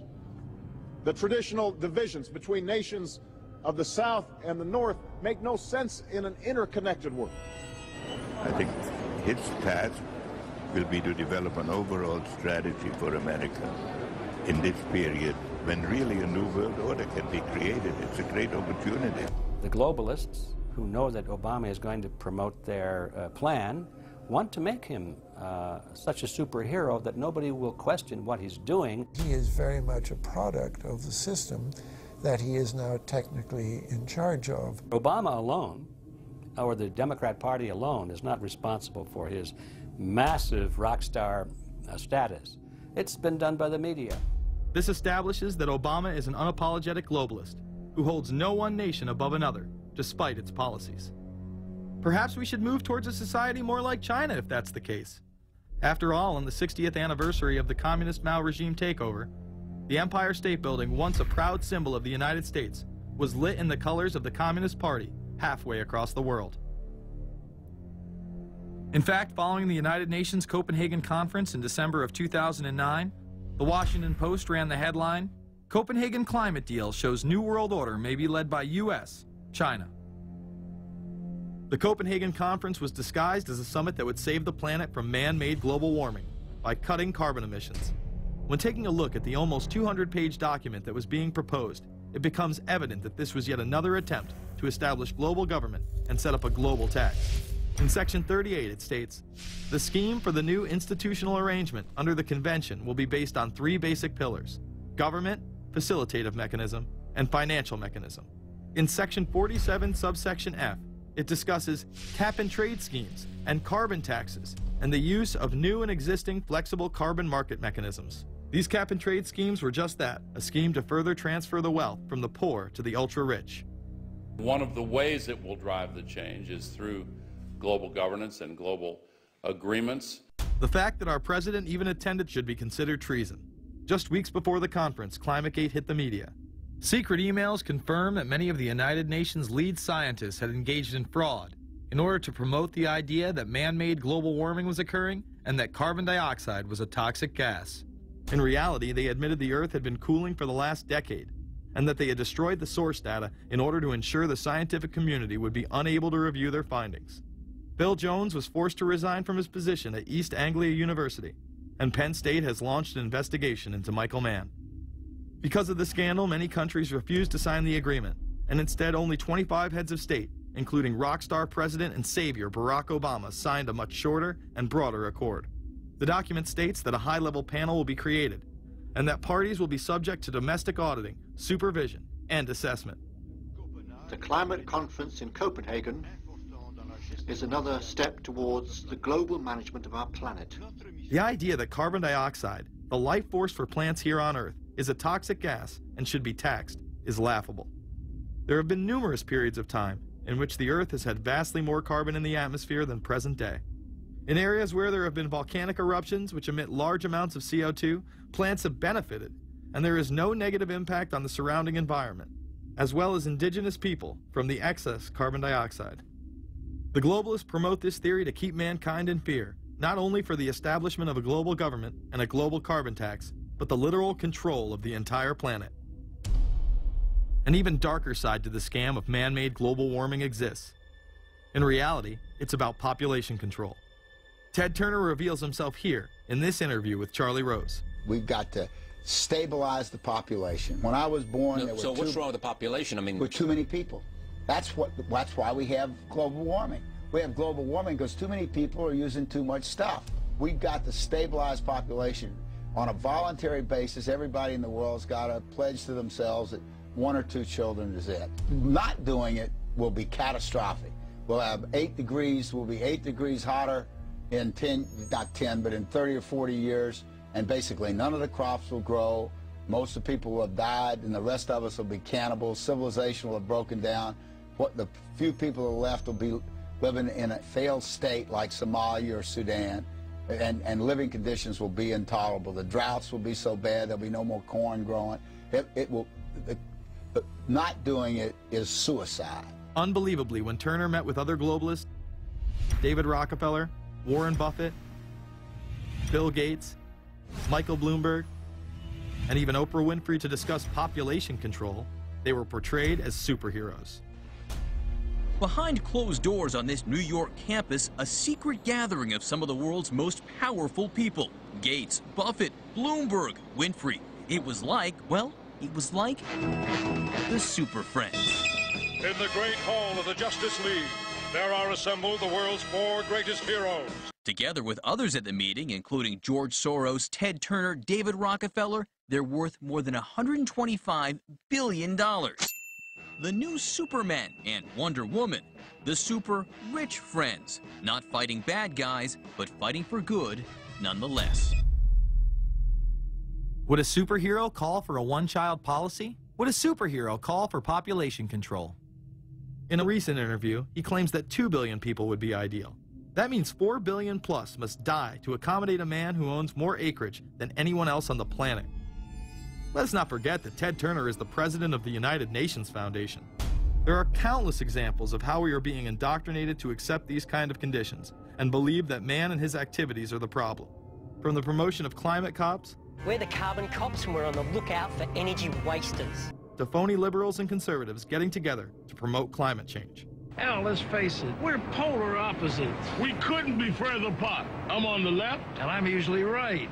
And we strongly disagree. Except on one issue. Tell them what it is, Reverend Pat.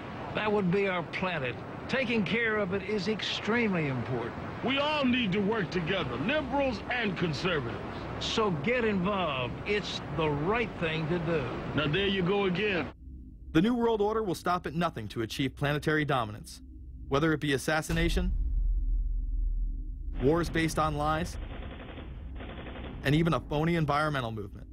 So it should come as no surprise that they have been tracking, tracing, and databasing our lives for years. Many people are aware that the Bush administration engaged in warrantless wiretaps on American citizens. What they don't understand is that it's come out in court that all the major telecommunications companies have been secretly storing every piece of data received from our phones and our computers and handing them over to the National Security Agency. You heard about the government secretly listening in on phone conversations without a warrant, but there is evidence that your email is also being tapped. The government has been intercepting most emails as part of its terrorist surveillance program. That program has been criticized as illegal because it's missing an important ingredient: search warrants. Several years ago, Klein says he came to suspect that AT&T had installed secret computer gear designed to spy on internet traffic at the request of the National Security Agency. This is just a small part of the picture, as AT&T was not the only company involved and emails were not the only issue. The NSA was installing Norris Insight systems, which are capable of monitoring billions of bits of internet traffic per second. It was also able to monitor any calls trafficked through its system, all websites visited, all instant messaging, and separate types of transaction records. The secret room at AT&T contains gear which enables the government to look at every individual message on the internet and analyze exactly what people are doing. Here's another document. It mentions a company called Narus. Narus makes computer software that can swallow and analyze 10 gigabytes of information every second. That means it could go through all the information in all the books in the Library of Congress in a little over 15 minutes. The documents Klein and others were able to produce were then censored by the NSA. Bankston isn't allowed to talk about the documents in detail. The government has since had them sealed, but he says what is in there boggles the mind. We are talking about a substantial portion of all the communications traffic in the United States. The policies have been shielded by the Obama administration and continue to this day. Attorney General Holder has publicly stated lawsuits be thrown out of court, and after several attempts, Klein and other cases were thrown out as well, once again citing the national security of what used to be a constitutional republic, not a massive corrupt slave state. Living in the New World Order, when it's close to completion, for the average citizen, for people like you and me, is going to be essentially slavery. We're never going to be able to get ahead. We're never going to be able to amass enough wealth, essentially to retire or to do what we want to do in life. We're going to constantly be working for the man. They're creating essentially a two-class system. So it's going to be an inner ruling elite and then everyone else. And I got news for you. You're everyone else. The New World Order that is currently being built revolves around creating a global technopoly ruled by the elite, in which they dominate and control a severely reduced populace, which they treat as their pets. In the New World Order, the people are the enemy. Internal documents released in March of 2009 reveal that the Department of Homeland Security is targeting citizens who discussed the New World Order, people with a Christian identity or sovereign citizens who argue that the government has gotten away from the intent of the Constitution and are strong states' rights advocates. People who are anti-immigration, stating, extremists will argue that immigrants are taking the jobs of U.S. citizens during times of high unemployment and without paying taxes. People who oppose the Federal Reserve banking system. People who display constitutional party or libertarian material. People who support Ron Paul. And those who have bumper stickers containing anti-government rhetoric. This document is one of literally thousands that make everyone a possible terrorist. This establishes a pattern of demonizing ordinary citizens while giving draconian powers to the state. You are considered guilty until proven innocent. As technology is developed, separate parts of their command and control system are beta tested around the world. Here at home, Boy Scouts are being trained to take on returning veterans and disarm domestic extremists, while national programs such as City Year are training young people to serve the government. I am change. I am fierce. In the United Kingdom, it has been established there are over 4 million CCTV cameras. That is around 1 camera for every 14 citizens. Their purpose is not to solve crime, as it takes 1,000 CCTV cameras to solve just one crime. It is to create a tattletale society in which everyone is under constant surveillance by the state and those around them. The company Internet Eyes is now paying people to log onto the internet and watch CCTV cameras in real time as they turn in criminals for cash. Families deemed by the state to be unfit in England have now been put under 24-hour CCTV supervision in their homes. This program has plans for 20,000 families in England, which is to double in the next 2 years. Your every move in both your home and the outside world is under constant surveillance by a criminal elite who operate above the law. As we are constantly under the microscope, their activities remain in the shadows. Obama extended diplomatic immunity to Interpol with Executive Order 12,425, further empowering criminal behavior within our own government. In the Middle East, endless wars will continue. Under the Obama administration, we have sent tens of thousands of more troops into Afghanistan, all while the same network exposed in the Iran-Contra affair discussed earlier controls the opium trade. It was revealed in October of 2009 that the CIA had been funding puppet Afghani leader Hamid Karzai's warlord brother for the last 8 years. He is the lead opium dealer in the region. It seems the same cartel that was dealing drugs in the 80s and 90s never stopped. After all, how else could the government fund black operation programs across the board? The Karzai regime has whole sections of it which are drug-supported, and we can't touch it. We turned Afghanistan into the major supplier of heroin for the world. It happened under CIA supervision. This continues while many of the Taliban are literally on U.S. payrolls. Is there a possibility that we have Taliban employees?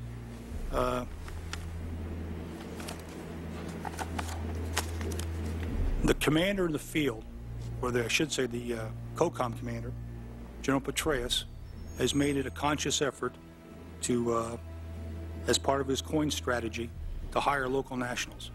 I can't talk in this forum, nor am I the qualified guy to talk about it, but there is no doubt in my mind, one day you're on one side of the ledger, the other day you may be on the other side of the ledger.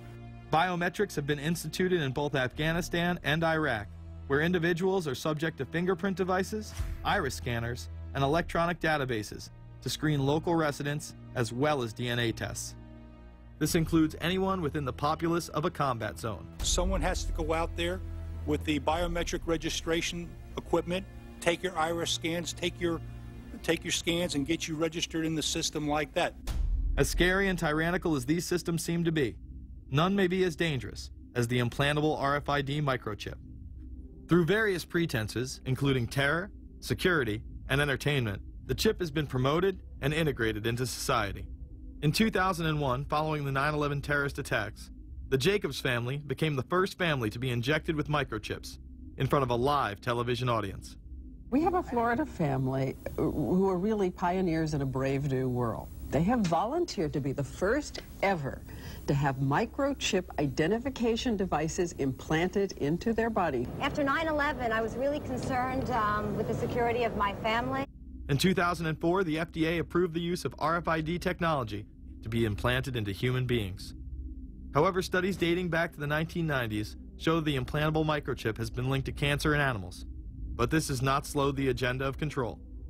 In Barcelona, trendies get chips in order to receive VIP status at the exclusive Baja nightclub. A simple swipe of the arm gets them in without a line, and it pays for their drinks too. The Mexican government also chipped employees for security measures in 2004.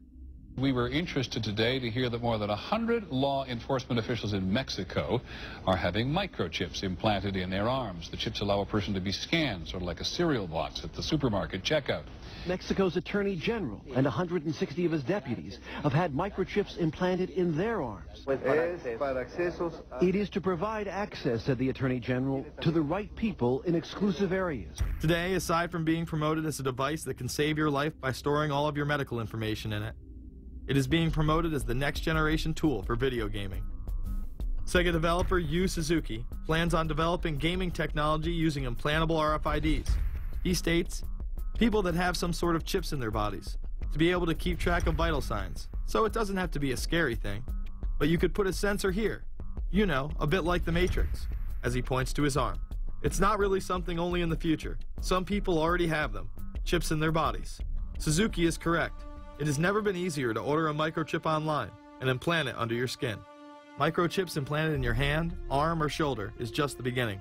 Some have already taken implantable brain chips that may enable the blind to see again, the deaf to hear, and much, much more, including the ability to download information directly into the brain and instantly communicate with anyone in the world, creating a worldwide mind. It's very interesting that the way that the New World Order is going is moving towards a system that is identical to that, whether it's going to be an implantable microchip, an RFID, a thumb scan, whether it's going to be some sort of a tattoo. Imagine a planet where every human being is required to be chipped at birth.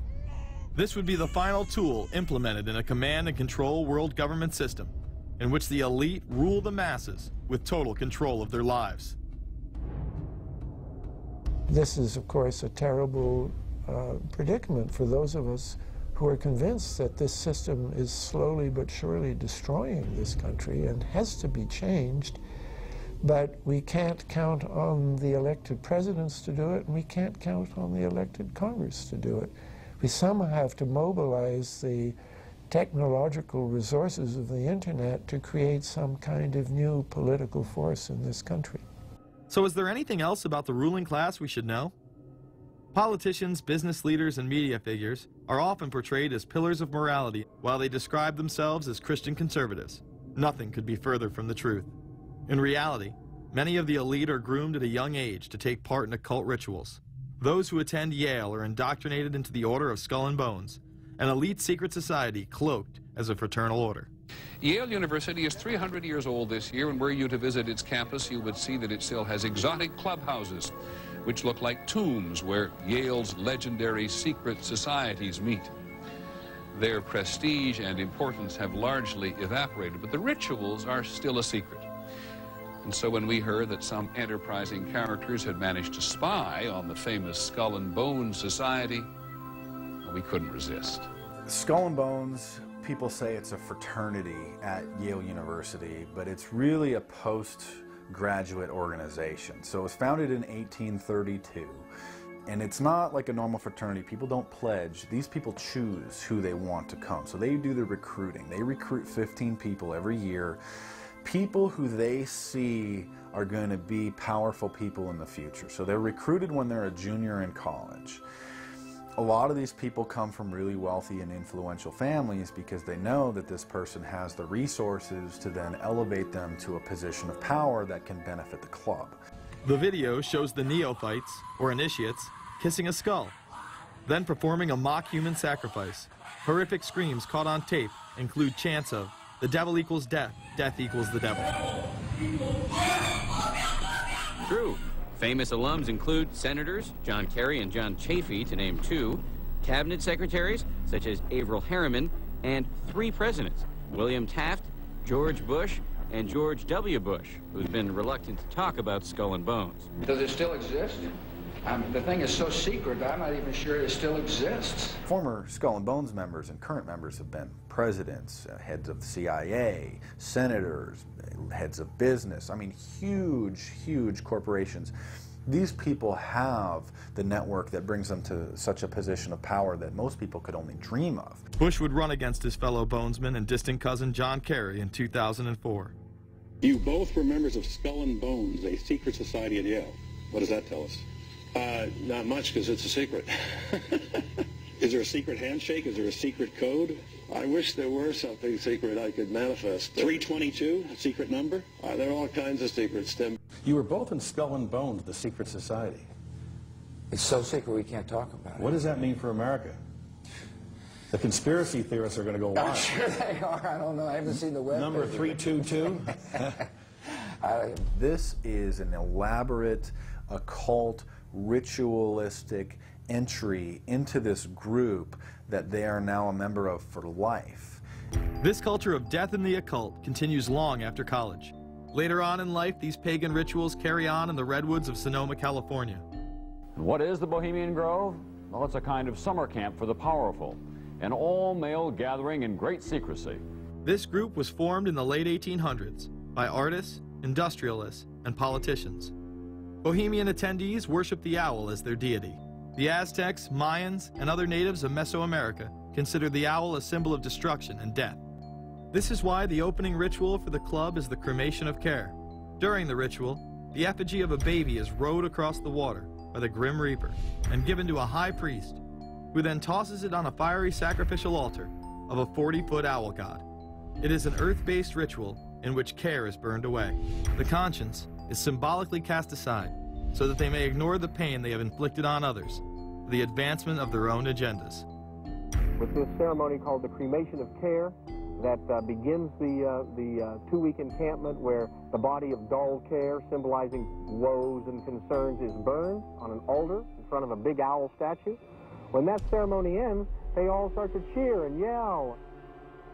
You have to ask yourself why it is that somebody would want to do that, let alone these elite people. And if you look at the elite throughout history, many of the people that achieve pinnacles of power are into the occult.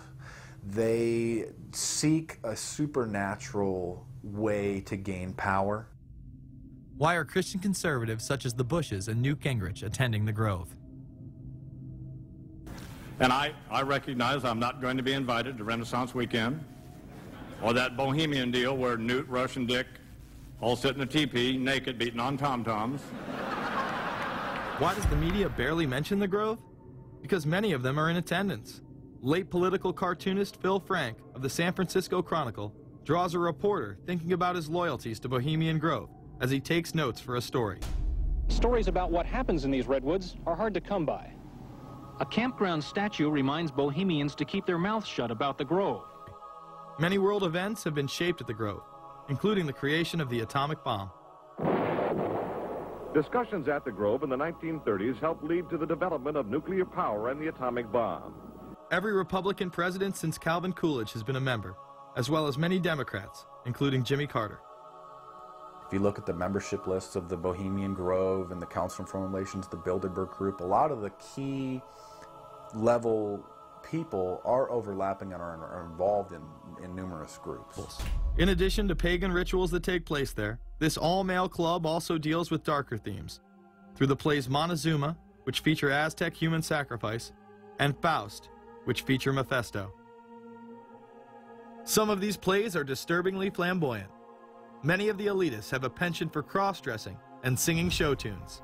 Perhaps that is why much of the all-male staff also happen to be homosexuals. Well, each year, many of them seem to have a stunt or try to come up with a stunt. Last year, in 1980, the popular button was Free the Fortune 500. Bohemian Grove that I attend one time at a time. It is the most faggot goddamn thing you will ever imagine. In 2004, the New York Post reported that gay porn star Chad Savage would be servicing moguls at the Bohemian Grove. In recent years, several politicians have been outed in scandals, including Senator Larry Craig, who tried to solicit sex from an undercover officer in 2007. Even more shocking, it was revealed in 2004 that right-wing blogger James Guckert, who had unprecedented access to the White House during the Iraq War, was actually Jeff Gannon, a madam and male prostitute for MilitaryStuds.com. During his 2 years writing for GOP USA and Talon News, Gannon officially made over 200 appearances at the White House. Oddly enough, over 24 of these visits would take place when there were no scheduled briefings. He failed to check in or out with the Secret Service on many other occasions, coming and going as he pleased. These type of activities are not new to the White House. In 1989, headlines involving callboys in the White House rocked the cover of the Washington Times. The Washington Times reported today that unidentified White House aides in the Carter, Reagan, and Bush administrations now are being investigated for using the services of a callboy ring. The paper reports that 2 of the male prostitutes were given a late-night tour of the White House last year. Hundreds of credit card receipts obtained by the Washington Times confirm that its clients were key officials of the Reagan and Bush administrations, military officers, congressional aides, and U.S. and foreign businessmen with close social ties to Washington's political elite. This ring extended beyond the White House and into Congressman Barney Frank's bedroom. Barney Frank, one of 2 openly homosexual members of Congress, acknowledged having used a male prostitute, whom he then hired as a personal employee. The man had keys to Frank's basement apartment on Capitol Hill. Frank paid him approximately $20,000 out of his own pocket to be his housekeeper and driver. But as first reported in today's Washington Times, the man was on probation for sex crimes and a drug conviction, and he ran a prostitution business out of Frank's home. Although Frank tried to claim ignorance, Stephen Goby, the prostitute in question, claimed that Frank was completely aware of what was going on and was even receiving free and discounted sexual services. The fix seemed to be in. Frank was threatening members of Congress to remain silent prior to being exposed in this sex ring. Massachusetts Democrat Barney Frank, a homosexual, threatened to expose fellow congressmen he knew to be gay unless they stopped spreading rumors. Questions stopped and Frank walked away with a slap on the wrist. Some members of the Ethics Committee were disgusted. Do we tolerate, do we condone a member of this body who knowingly permits a house of prostitution to be operated out of his residence? You have just heard one of the most edited, selective garbage that has ever been put forth, in my opinion, in this House. Again, we see people of the highest levels of power involved in the most repulsive and decadent of crimes. They couldn't care less about the code of conduct that's taught in all major religions about treating others the way that you want to be treated. And then they masquerade, they put this false front on that they're like everybody else, because your average person wants to do right, believes in some sort of a karma, believes in some sort of a divine justice in the universe. And so these people need to put on this front that they're like the average Joe in middle America, that they go to church every once in a while, and that they believe in an afterlife and a divine justice. And so they have to put on this front that they're like everybody else in order to get elected and to be accepted and to not have people look at them suspiciously, because if somebody goes around and openly admits that they were an atheist or that they were some obscure religion, people aren't going to throw their support behind them as much, and they're not going to trust them as easily. The reality of this behavior is never revealed to the public, as the media keeps any revelations quiet. Unfortunately, these type of activities continue to this day. Florida Congressman Mark Foley chaired the House caucus on missing and exploited children and went on television praising Chris Hansen's To Catch a Predator series. The Dateline piece has probably done more than any law we can create. Foley was later caught attempting to have sexual relations with numerous underage pages. Congressman Mark Foley, the man who championed the Child Protection Act of 2006, resigned after inappropriate emails and instant messages surfaced that he sent to former congressional pages. Once more, no charges were even filed. Foley himself has checked into rehab. No one has been charged with any crime. The predator class acts like Roman emperors, indulging in excess that includes sex with young boys while portraying themselves as men of the Lord. The insanity is that we have allowed an interwoven elite criminal class to rule over us while posing as the saviors of the planet. We have learned they will stop at nothing to achieve their goals and are not held accountable for their crimes. They prey on the system rather than protect it. This is not a new world order of peace and prosperity. It is not a world government to save the earth. During difficult times, we must remain ever vigilant against seemingly positive solutions imposed to suit their aims. Crises there will continue to be. In meeting them, whether foreign or domestic, great or small, there is a recurring temptation to feel that some spectacular and costly action could become the miraculous solution to all current difficulties. We are threatened by a superclass that control the flow of information and hide technology from the public. The prospect of domination of the nation's scholars by federal employment, project allocations, and the power of money is ever present and is gravely to be regarded. We must also be alert to the equal and opposite danger that public policy could itself become the captive of a scientific, technological elite. It is time to put down the remote control, to turn off your Xbox, and start paying attention. It is time to step away from everyday luxuries and pop culture and take action against a monolithic, concentrated evil in order to save what's left of humanity. We must now trade in our apathy for action in order to defeat this invisible empire.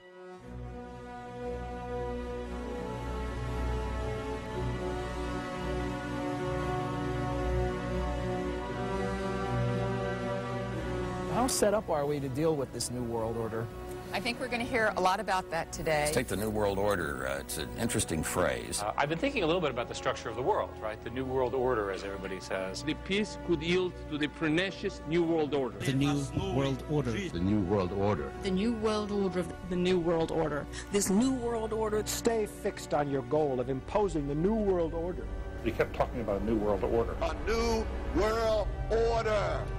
That's what we need now. A new world order with swing. One war and one victory doth not a new world order make. Conservatives used to believe in the United States of America rather than the United States of the New World Order. The ambition to create a new world order. Whose world order is this? And of course what he called it was the New World Order. Respect for a new world order. We can see a new world coming into view, et cetera, et cetera. That's the core of the New World Order that we want to try to build. It's the sole superpower, New World Order. New World Order. A new world order. To a new world order of peace. Let's say a new world order, for want of a better term. Entities of the new world order.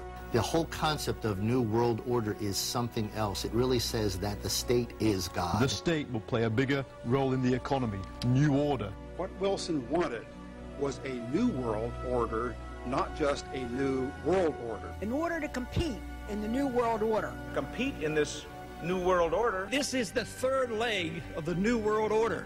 We had the World Bank, we had the IMF, and now we had the World Trade Organization. A rigid New World Order. This hoped-for New World Order. Constructing a new world order in the new world order of the 21st century. The new world order we're going to put in place in this New World Order. In this New World Order. The patriots in this country are not going to see their rights diminished in order to create a new world order. That President Bush has described as a new world order, which I share that, we all share that same desire. A new world order is surely in the making here. Are we ready for the new world order? It's a timely and often controversial question. You don't hear a politician speak the way you do in America. It's about the future of Europe and a new world order. Mr. President, thank you so much, and I hope to have you again, and I hope to see you again.